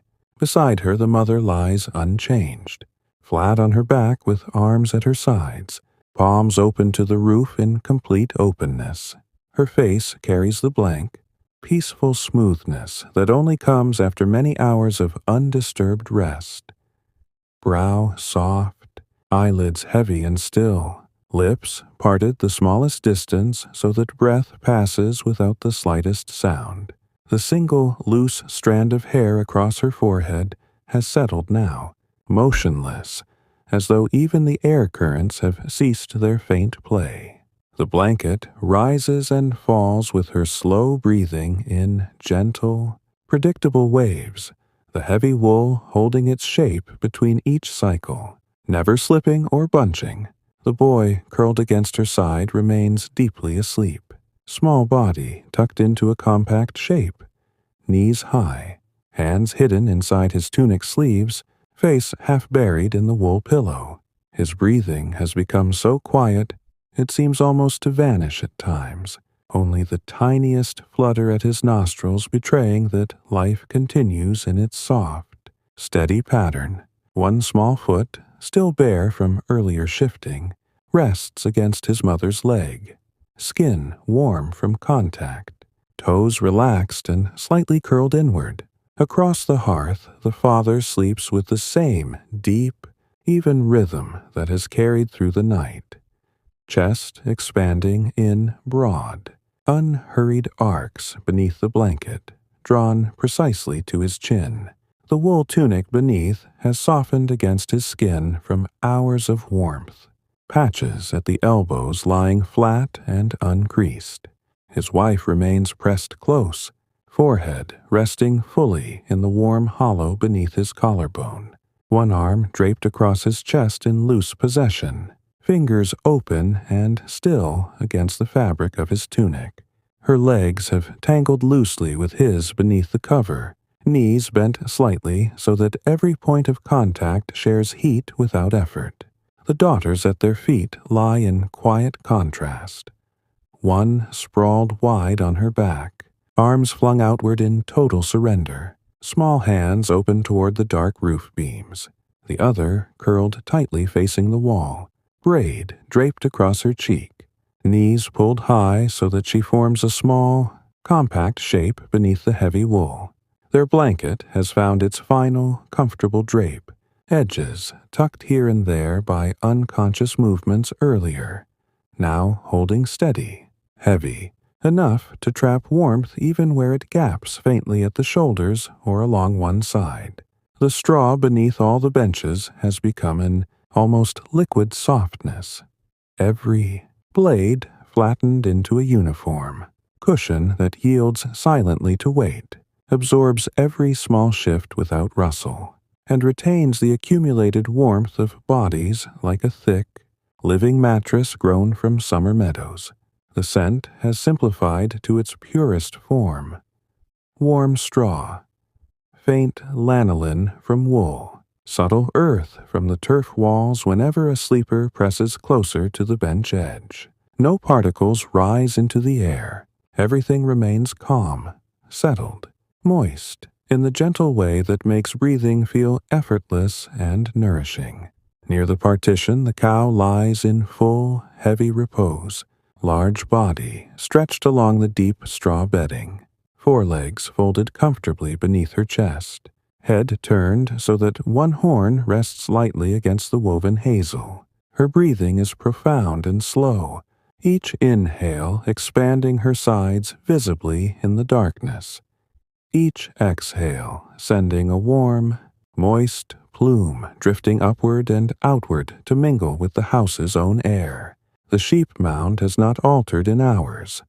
A single, soft contour of overlapping fleeces, white and gray blending into one continuous shape that rises and falls together in perfect unity. Ears twitch once in distant sleep, causing the faintest ripple across the wool, then still again without disturbing the whole.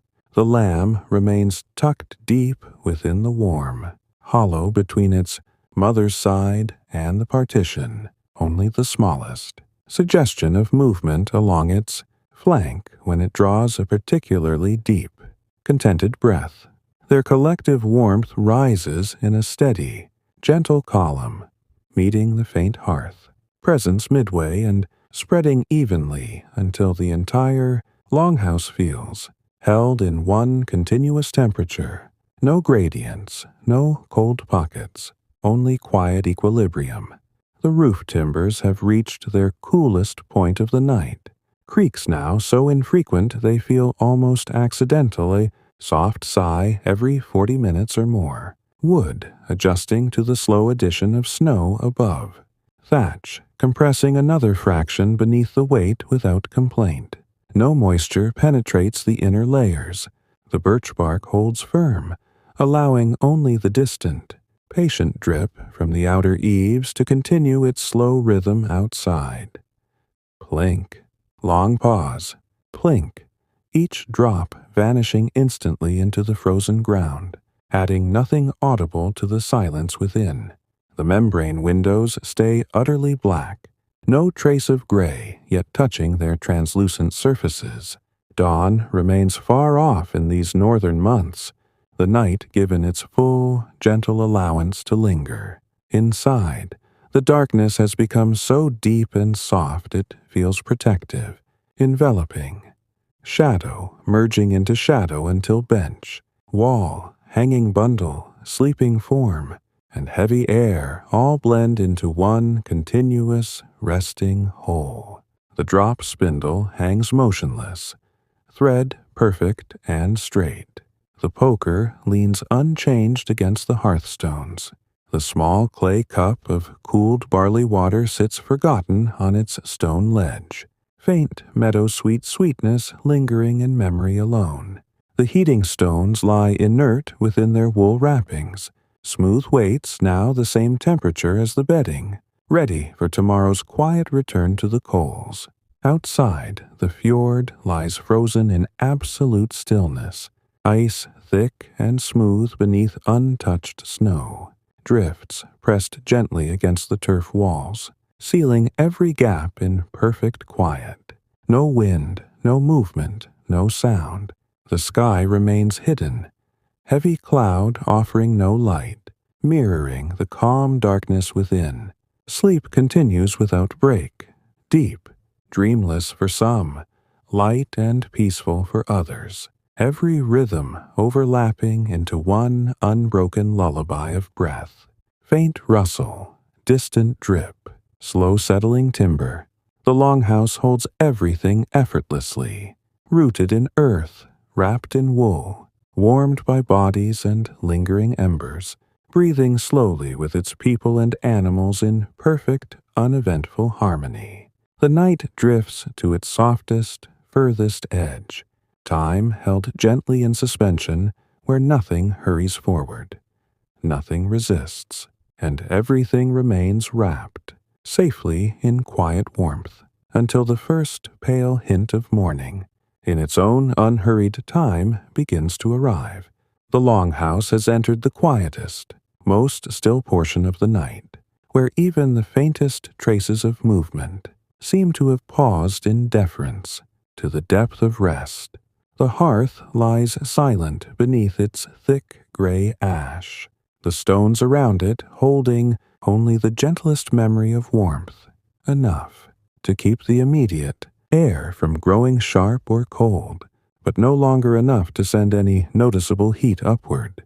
The warmth now feels evenly distributed throughout the lower space, a soft, invisible blanket that has settled over the packed earth floor, the deep straw, and the lowest parts of the turf walls, maintaining a steady, comfortable equilibrium that requires no tending and asks for no notice. The air remains thick and calm, carrying the same unchanging blend of cooled birch smoke, rich lanolin from wool, damp earth from the living walls, and the faint, sweet undertone of hay from the animal end, every scent so thoroughly mingled that it becomes simply the smell of shelter itself, familiar and unchanging, like the scent of home carried through generations. On the central bench, the grandmother rests in utter stillness, her body so relaxed it seems almost weightless against the bedding. Her breathing has reached its longest, slowest cadence, each inhale so gentle it barely lifts the wool fibers near her mouth, each exhale so faint it dissolves immediately into the surrounding hush without leaving a trace.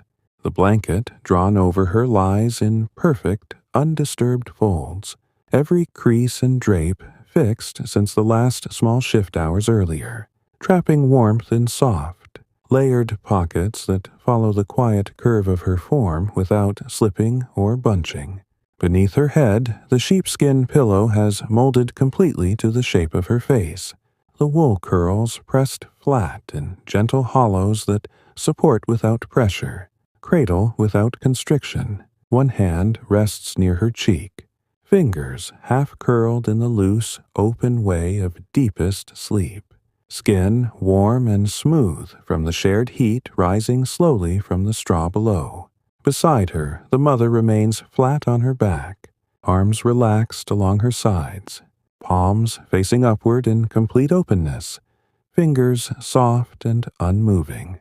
Her face carries the blank serenity that arrives only after long, uninterrupted hours of rest. Brow completely smoothed, eyelids heavy and motionless, lips parted the tiniest distance, so that breath flows without the slightest whisper of sound. The loose strand of hair across her forehead lies perfectly still now, as though the air itself has ceased its faint stirring. The heavy wool blanket rises and falls with her breathing in slow, even waves, the fabric holding its gentle shape between each cycle, never shifting or sliding. The boy, curled against her side, sleeps on without change, small body tucked tightly, knees high, hands hidden deep inside his tunic sleeves, face half pressed into the wool pillow. His breathing is the softest of all, a barely audible rhythm that seems to fade in and out, only the tiniest movement at his nostrils confirming that life continues in its gentle, untroubled pattern. The bare foot that slipped free earlier rests now against his mother's leg, toes relaxed and slightly curled, skin still warm from the overlapping heat of bodies and bedding. Across the hearth, the father continues his deep, steady sleep, lying on his back with the blanket drawn precisely to his chin, chest rising in broad, slow arcs that fill the quiet space with their calm regularity. The wool tunic beneath has softened fully against his skin, patches at the elbows lying flat, fabric warmed and pliant from hours of rest. His wife remains nestled close, forehead resting in the warm hollow beneath his collarbone, one arm draped loosely across his chest, fingers open and still against the tunic fabric. Her legs have intertwined gently with his beneath the cover, knees bent slightly so that every point of contact shares warmth, without effort or awareness. The daughters at their feet rest in soft contrast. One sprawled wide on her back with arms, flung outward in total surrender, small hands open toward the dark rafters, the other curled compactly facing the wall, knees drawn high, braid draped softly across her cheek like a quiet shadow. Their shared blanket has found its final, comfortable arrangement, heavy wool holding heat evenly, even where it gaps faintly along one edge or at the feet, ensuring no trace of cold can slip beneath. The straw bedding beneath every bench has become an almost seamless cushion, every blade flattened into a uniform softness that yields without sound, absorbs every tiny movement into silence, and retains the accumulated warmth of the night like a thick, living layer drawn from summer fields long past. The scent has simplified to its essence. Warm straw, faint lanolin, subtle damp earth whenever a sleeper presses nearer to the bench side. No dust floats. The air hangs perfectly still, moist in the gentle way that makes each slow breath feel easy, natural, nourishing. Near the partition, the cow lies in profound repose, large body stretched along the deep straw, forelegs folded comfortably, head turned so that one horn rests lightly against the woven hazel branches. Her breathing is slow and deep, each inhale expanding her sides in visible motion, each exhale releasing a warm plume that drifts lazily outward and blends with the house's quiet air. The sheep mound remains one continuous shape of overlapping fleeces, white and gray merging into a single soft contour that rises and falls together in perfect harmony. A single ear twitches once in distant sleep, causing the faintest ripple across the wool, then stills again without disturbing the whole. The lamb stays tucked deep within the warm hollow, only the smallest flutter along its flank betraying the quiet life within.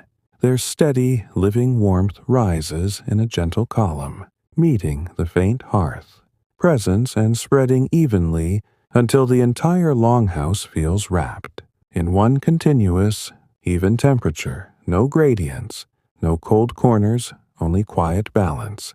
The roof timbers have cooled to their deepest nighttime low. Creaks now so rare they feel almost forgotten. A soft sigh, perhaps, once every hour, wood settling beneath a snow weight that the thick thatch accepts without strain. No moisture reaches the inner surface. The birch bark holds firm, allowing only the distant, patient drip from the outer eaves to continue outside. Plink. Long silence. Plink. Each drop vanishing into frozen ground, adding nothing audible to the stillness within. The membrane windows remain completely black, no suggestion of gray yet touching their translucent surfaces.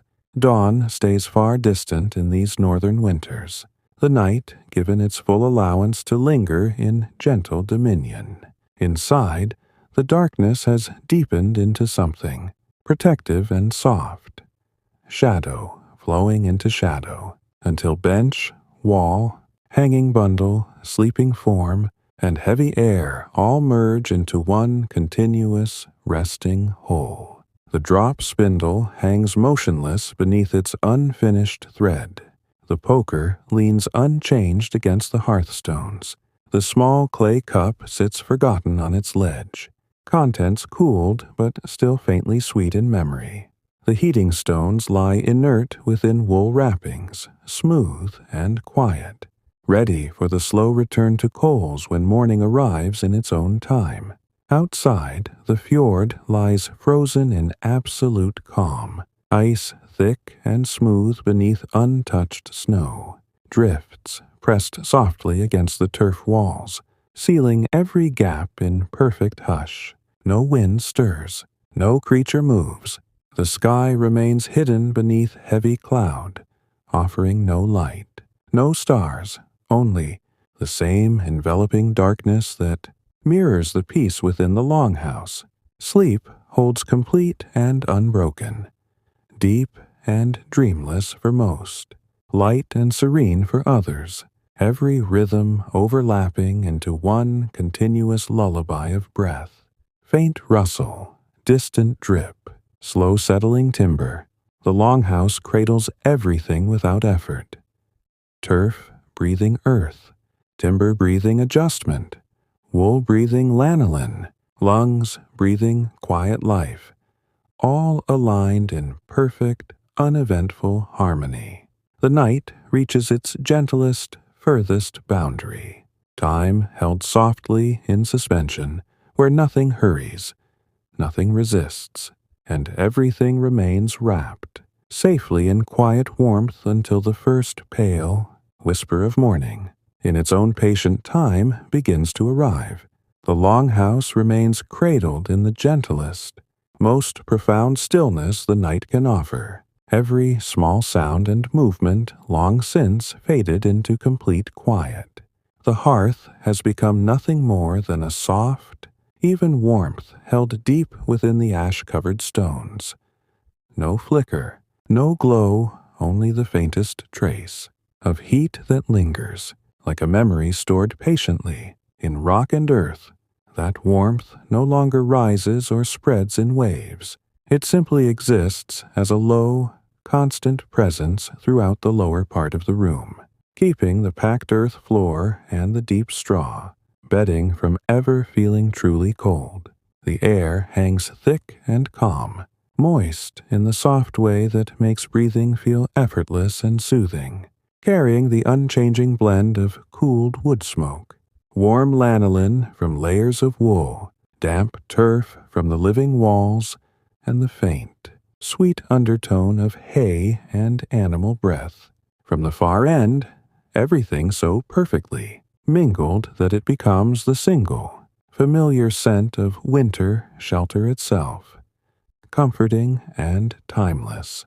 On the central bench, the grandmother lies in absolute repose, body so relaxed it seems almost merged with the bedding beneath her.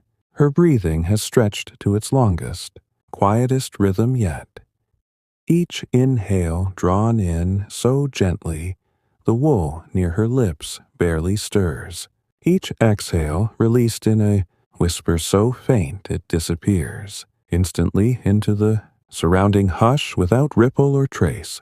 The heavy wool blanket remains perfectly still over her, folds and drapes fixed exactly as they settled hours ago, trapping warmth in soft, layered pockets that follow the gentle shape of her shoulders, chest, and hips without ever slipping or shifting. Beneath her head, the sheepskin pillow has compressed fully to the contour of her face and neck, wool curls pressed into smooth hollows that support without any sense of pressure, cradle without constriction. One hand rests loosely near her cheek, fingers half curled in the open, weightless way that only deepest sleep allows, skin warmed evenly by the slow-rising heat from the straw and the bodies nearby. Beside her, the mother continues to rest flat on her back, arms relaxed along her sides, palms turned upward in complete openness, fingers soft and unmoving. Her face holds the blank, serene smoothness that arrives only after many undisturbed hours, brow entirely relaxed, eyelids heavy and still, lips parted the smallest distance, so that breath flows without the slightest whisper or sound. The single loose strand of hair across her forehead lies motionless, as though even the gentlest air currents have long since ceased.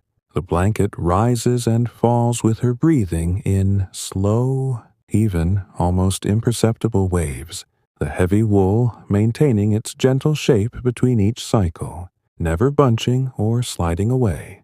The boy, curled against her side, sleeps without any change, small body tucked compactly, knees drawn high, hands hidden deep inside the loose sleeves of his tunic, face half buried in the wool pillow. His breathing has become the quietest thread in the house's lullaby, a barely audible rhythm that seems to fade in and out, only the faintest flutter at his nostrils confirming the gentle continuation of life. The bare foot that slipped free earlier rests now against his mother's leg, toes relaxed and slightly curled inward, skin warm and soft from the shared, overlapping heat of bodies and thick layers of wool. Across the hearth, the father remains in deep, steady sleep, lying on his back with the blanket drawn precisely to his chin, chest expanding in broad, calm arcs that fill the quiet space with their reassuring regularity. The wool tunic beneath has softened completely against his skin from hours of warmth, patches at the elbows lying flat and uncreased, fabric pliant and comfortable.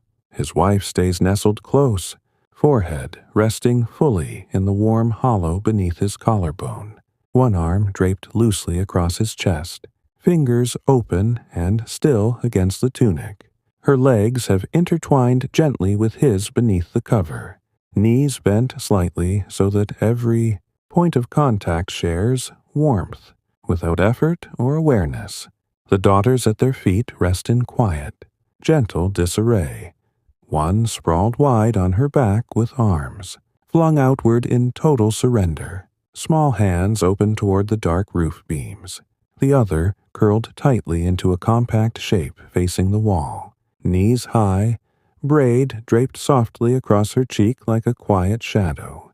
Their shared blanket has settled into its final, comfortable arrangement, heavy wool holding heat evenly, even where it gaps faintly along one edge or at the feet, ensuring no trace of cold can find its way beneath. The straw bedding beneath every bench has become a seamless, almost liquid cushion, every blade flattened into uniform. softness that yields without the slightest rustle, absorbs every tiny movement into silence, and retains the night's accumulated warmth like a thick, living layer drawn from long-ago summer meadows. The scent has simplified to its purest essence: warm straw, faint lanolin, subtle damp earth whenever a sleeper presses nearer to the bench side. No dust rises. The air hangs perfectly still, moist in the gentle way that makes each slow breath feel easy, natural, nourishing. Near the partition, the cow lies in profound, heavy repose, large body stretched along the deep straw, forelegs folded comfortably beneath her chest, head turned so that one horn rests lightly against the woven hazel branches. Her breathing is slow and deep, each inhale expanding her sides in visible, calm motion, each exhale releasing a warm plume that drifts outward and blends seamlessly with the house's quiet air. The sheep mound remains one continuous, soft contour of overlapping fleeces, white and gray merging into a single shape that rises and falls together in perfect unity. A single ear twitches once in distant sleep, causing the faintest ripple across the wool, then stills again without disturbing the whole. The lamb stays tucked deep within the warm hollow between its mother's side and the partition, only the smallest flutter along its flank betraying the quiet life within. Their collective, living warmth rises in a steady, gentle column, meeting the faint hearth, presence and spreading evenly until the entire longhouse feels wrapped in one continuous, even temperature, no gradients, no cold corners, only quiet. Perfect balance. The roof timbers have reached their deepest nighttime coolness. Creaks now so rare they feel almost forgotten.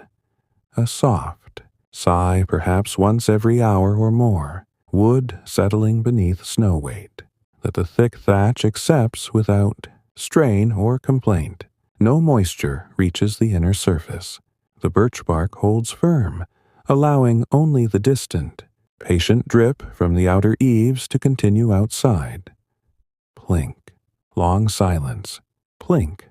Each drop vanishing instantly into frozen ground, adding nothing audible to the stillness within. The membrane windows remain utterly black, no trace of gray yet touching their translucent surfaces. Dawn lingers far beyond the horizon in these northern winters, the night given its full, gentle allowance to linger. Inside, the darkness has deepened into something protective and soft. Shadow flowing into shadow, until bench, wall, hanging bundle, sleeping form, and heavy air all merge into one continuous, resting whole. The drop spindle hangs motionless beneath its unfinished thread. The poker leans unchanged against the hearthstones.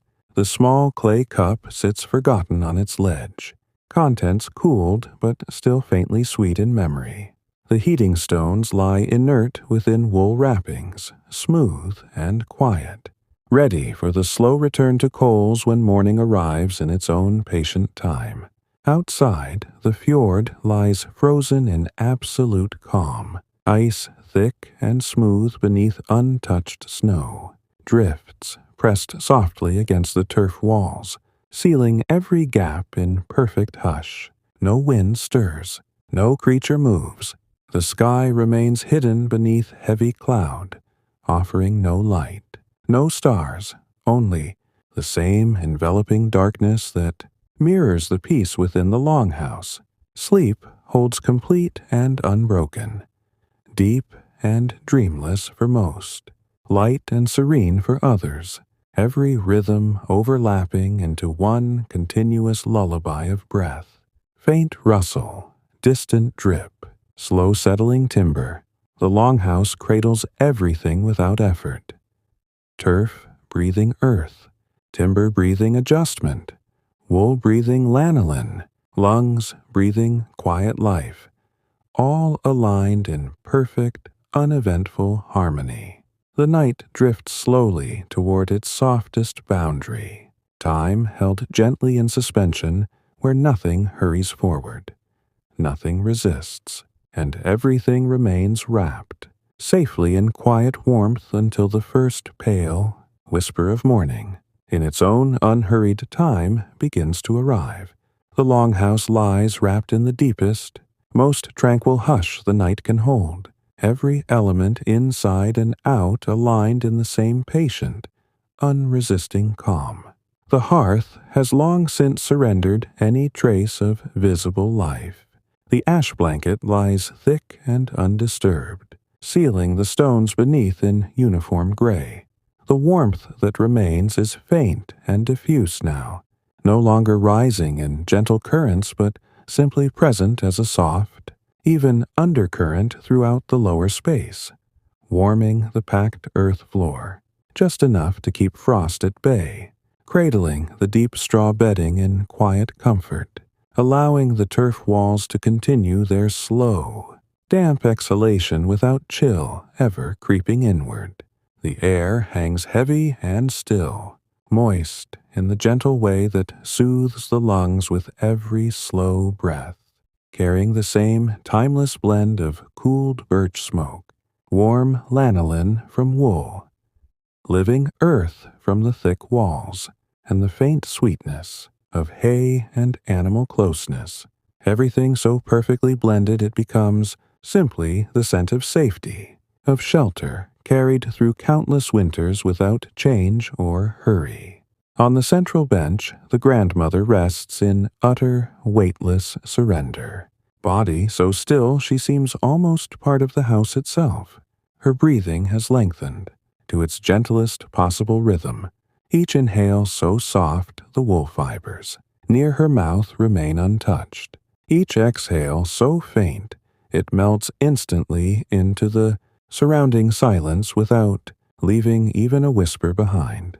The heavy wool blanket lies motionless over her, every fold and drape fixed precisely as they settled long ago, trapping warmth in soft, layered pockets that follow the quiet contours of her form without ever shifting or slipping.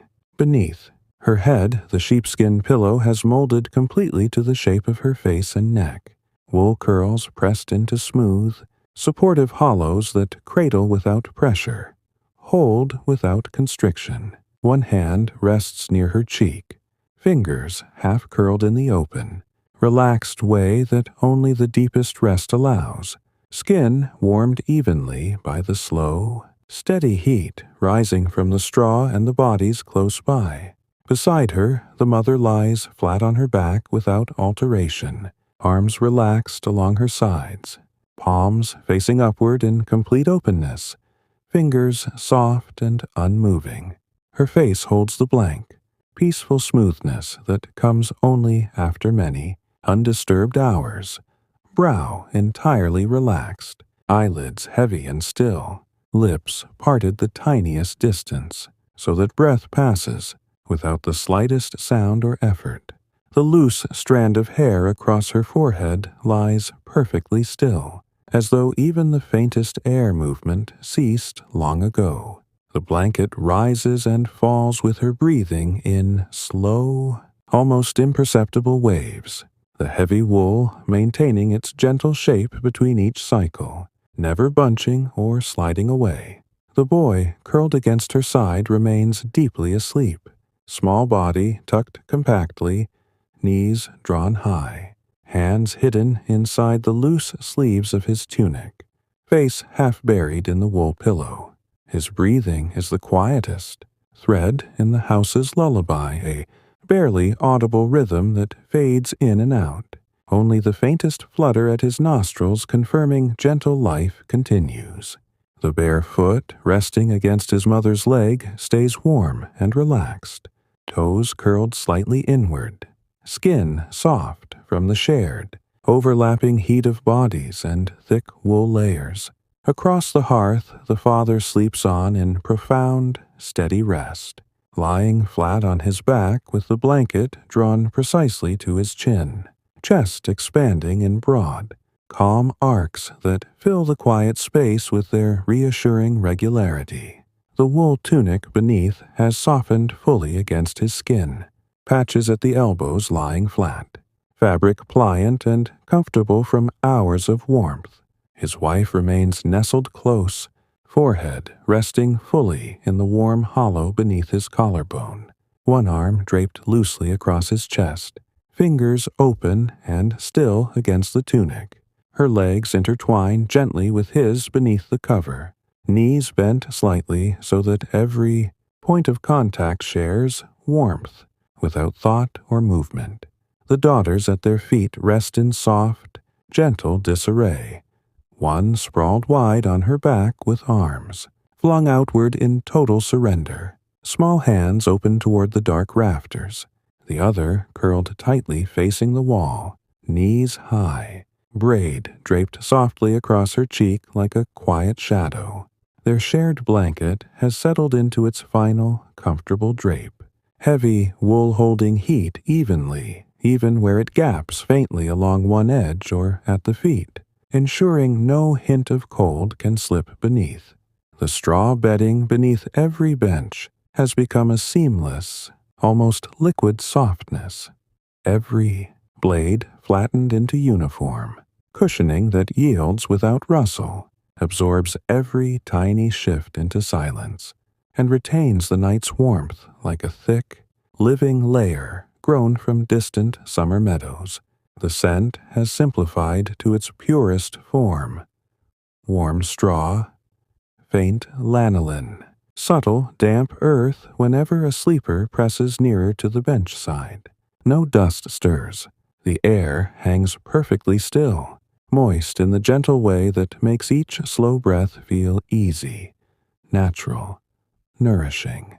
Near the partition, the cow lies in complete, heavy repose, large body stretched along the deep straw, forelegs folded comfortably, head turned so that one horn rests lightly against the woven hazel. Her breathing is slow and profound, each inhale expanding her sides in calm motion, each exhale releasing a warm plume that drifts outward and blends seamlessly with the house's quiet air.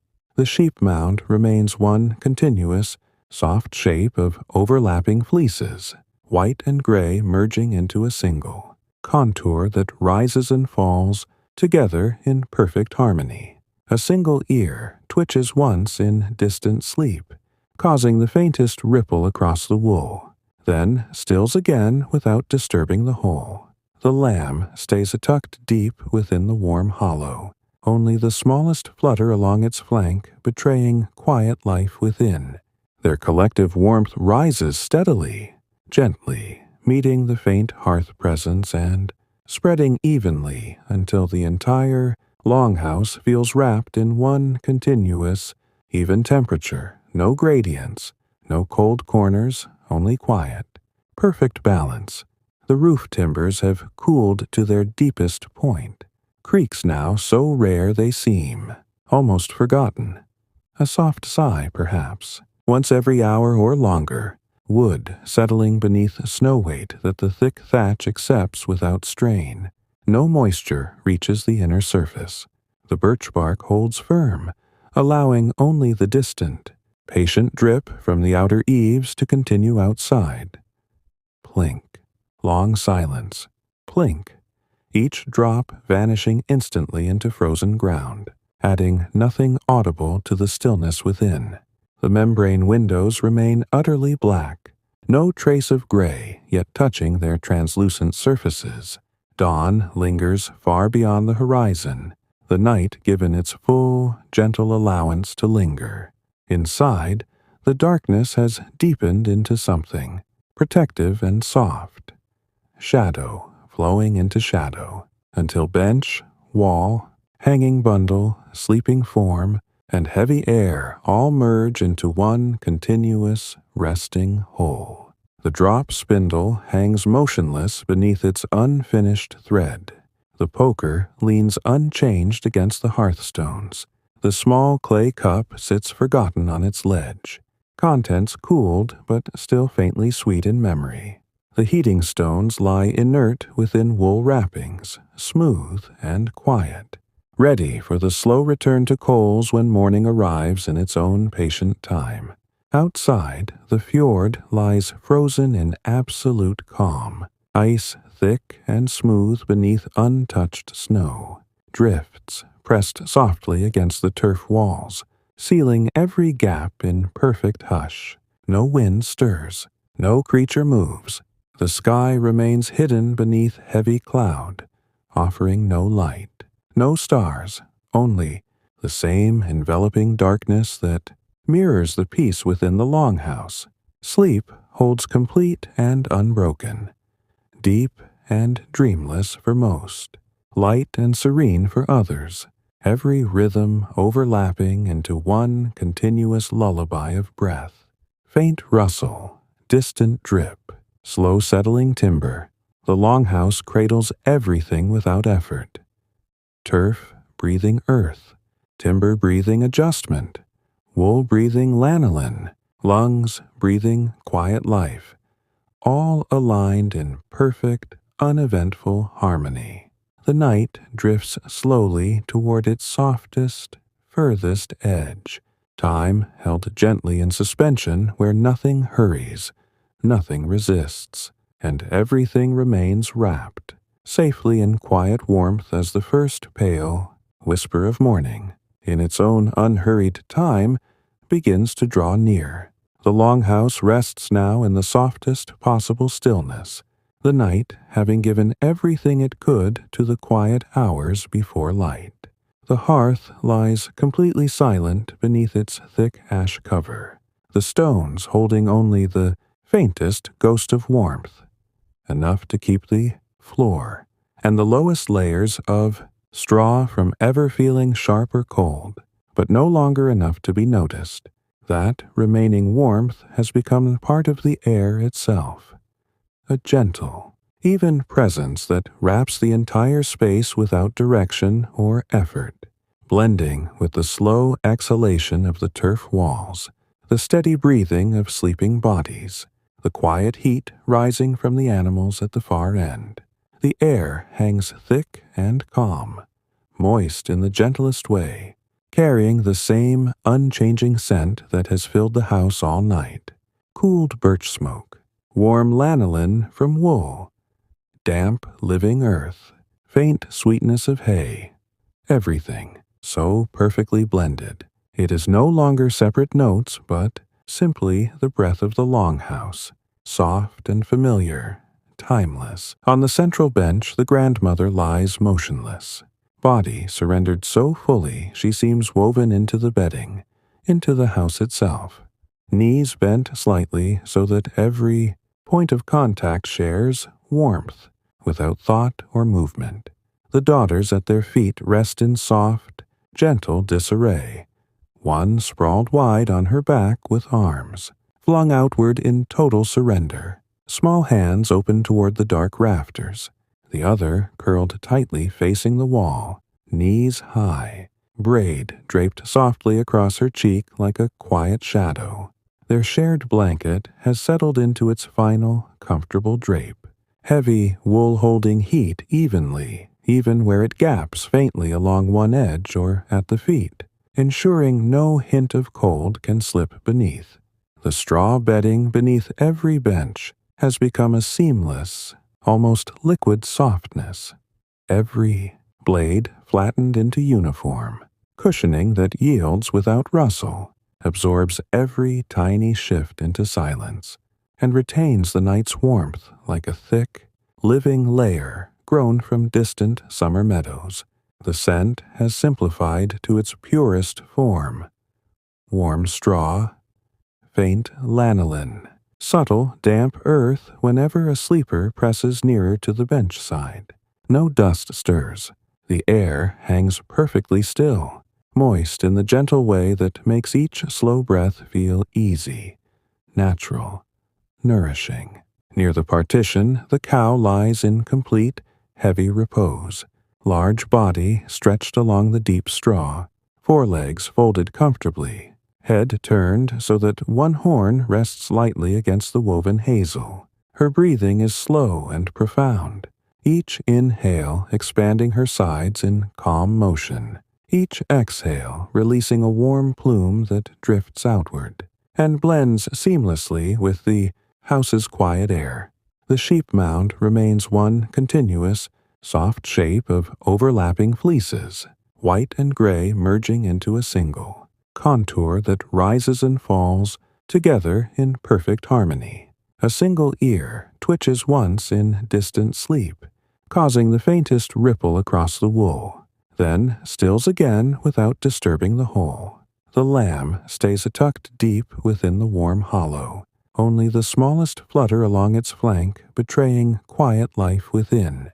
Their collective warmth rises steadily, gently, meeting the faint hearth presence and spreading evenly until the entire Longhouse feels wrapped in one continuous, even temperature, no gradients, no cold corners, only quiet. Perfect balance. The roof timbers have cooled to their deepest point. Creaks now so rare they seem almost forgotten. A soft sigh, perhaps, once every hour or longer, wood settling beneath snow weight that the thick thatch accepts without strain. No moisture reaches the inner surface. The birch bark holds firm, allowing only the distant, patient drip from the outer eaves to continue outside. Plink. Long silence. Plink. Each drop vanishing instantly into frozen ground, adding nothing audible to the stillness within. The membrane windows remain utterly black, no trace of gray yet touching their translucent surfaces. Dawn lingers far beyond the horizon, the night given its full, gentle allowance to linger. Inside, the darkness has deepened into something, protective and soft. Shadow flowing into shadow, until bench, wall, hanging bundle, sleeping form, and heavy air all merge into one continuous, resting whole. The drop spindle hangs motionless beneath its unfinished thread. The poker leans unchanged against the hearthstones. The small clay cup sits forgotten on its ledge, contents cooled but still faintly sweet in memory. The heating stones lie inert within wool wrappings, smooth and quiet, ready for the slow return to coals when morning arrives in its own patient time. Outside, the fjord lies frozen in absolute calm, ice thick and smooth beneath untouched snow. Drifts pressed softly against the turf walls, sealing every gap in perfect hush. No wind stirs, no creature moves. The sky remains hidden beneath heavy cloud, offering no light, no stars, only the same enveloping darkness that mirrors the peace within the Longhouse. Sleep holds complete and unbroken, deep and dreamless for most, light and serene for others, every rhythm overlapping into one continuous lullaby of breath. Faint rustle, distant drip, slow settling timber. The Longhouse cradles everything without effort. Turf breathing earth, timber breathing adjustment, wool breathing lanolin, lungs breathing quiet life, all aligned in perfect, uneventful harmony. The night drifts slowly toward its softest, furthest edge, time held gently in suspension where nothing hurries, nothing resists, and everything remains wrapped, safely in quiet warmth as the first pale whisper of morning, in its own unhurried time, begins to draw near. The Longhouse rests now in the softest possible stillness, the night having given everything it could to the quiet hours before light. The hearth lies completely silent beneath its thick ash cover, the stones holding only the faintest ghost of warmth, enough to keep the floor, and the lowest layers of straw from ever feeling sharp or cold, but no longer enough to be noticed. That remaining warmth has become part of the air itself, a gentle, even presence that wraps the entire space without direction or effort. blending with the slow exhalation of the turf walls, the steady breathing of sleeping bodies, the quiet heat rising from the animals at the far end. The air hangs thick and calm, moist in the gentlest way, carrying the same unchanging scent that has filled the house all night. Cooled birch smoke, warm lanolin from wool, damp living earth, faint sweetness of hay. Everything so perfectly blended. It is no longer separate notes, but simply the breath of the Longhouse, soft and familiar, timeless. On the central bench, the grandmother lies motionless, body surrendered so fully she seems woven into the bedding, into the house itself. Her breathing has become the slowest, quietest thread of all. Each inhale so faint the wool near her lips remains untouched. Each exhale so gentle it dissolves without trace into the surrounding hush. The heavy blanket lies still over her, folds fixed forever in this moment, trapping the last pockets of warmth against her form in soft, even layers. Beneath her head, the sheepskin pillow holds the exact shape of her face and neck, wool pressed smooth, cradling without weight, supporting without presence. Her hand rests near her cheek, fingers open now, relaxed completely, skin warm from the slow-rising heat of straw and shared bodies nearby. Beside her the mother rests unchanged, flat on her back, arms loose at her sides, palms upward, fingers soft. Her face carries perfect serenity, brow smooth, eyelids heavy, lips parted the smallest distance so breath flows without sound, without effort. The loose strand of hair across her forehead lies still. The blanket rises and falls in the gentlest waves, wool holding its shape, never shifting. The boy, curled against her, remains deep in sleep, small body tucked, knees high, hands hidden in sleeves, face half buried in wool. His breathing fades almost to nothing, only the faintest flutter at his nostrils marking life. The bare foot against his mother's leg stays warm, toes relaxed, skin soft in the shared quiet heat. Across the hearth, the father sleeps on his back, blanket to his chin, chest rising and broad, slow arcs that seem to measure the last of the night itself. His wife remains close, forehead in the hollow of his shoulder, arm draped across his chest, fingers open against wool. Their legs entwine gently beneath the cover, warmth shared without movement. The daughters rest in soft disarray. One sprawled wide, arms open to the dark, small hands relaxed. The other curled tight, facing the wall, knees high, braid across her cheek. Their blanket drapes evenly, heavy wool holding the last warmth, gaps sealed by weight and stillness. The straw beneath every bench has become one seamless softness, every blade flattened, every shift absorbed into silence, warmth retained like a living thing drawn from distant summers. The scent is pure now, warm straw, faint lanolin, subtle earth. No dust rises. The air stays calm, moist, easy to breathe. Near the partition, the cow lies stretched in heavy repose, forelegs folded, head resting, horn touching hazel lightly. Her breathing expands her sides slowly, exhales sending warm plumes outward to blend with the house. The sheep form one soft mound, fleeces overlapping, rising and falling as one. Ears twitch once in far sleep, then still. The lamb remains buried deep, only a tiny flutter along its flank. Their living warmth rises gently, spreading evenly, meeting the faint hearth. Presence until the Longhouse feels one continuous temperature, quiet, balanced, complete. The roof timbers have cooled fully, creaks forgotten. No moisture drips inside. Only the distant plink from outer eaves continues outside. Slow, spaced, vanishing into snow without sound reaching within. The membrane windows stay black. No gray touches them yet. Dawn remains distant. The night allowed its full, gentle length. Inside, darkness has become soft protection.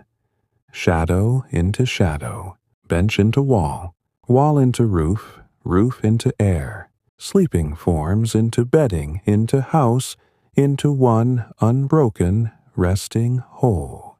The drop spindle hangs still. The poker leans unchanged. The clay cup sits forgotten, faintly sweet in memory. Heating stones lie quiet within wool, smooth, waiting. Outside, the fjord lies frozen. Ice smooth beneath snow. Drifts against turf walls sealing every gap. No wind, no movement. Sky hidden, heavy cloud offering no light. Sleep holds everything. Deep, dreamless, serene. Rhythms overlapping into one continuous lullaby of breath. Rustle, drip, settling timber. The longhouse cradles without effort. Turf breathing earth. Timber breathing adjustment. Wool breathing lanolin. Lungs breathing quiet life. All aligned, all at rest. The night drifts to its furthest, softest edge. Time suspends gently. Nothing hurries. Nothing resists. Everything remains wrapped in quiet warmth, held safely as the faintest pale whisper of morning begins, very slowly to arrive somewhere far beyond the windows, somewhere the house will meet in its own unhurried time.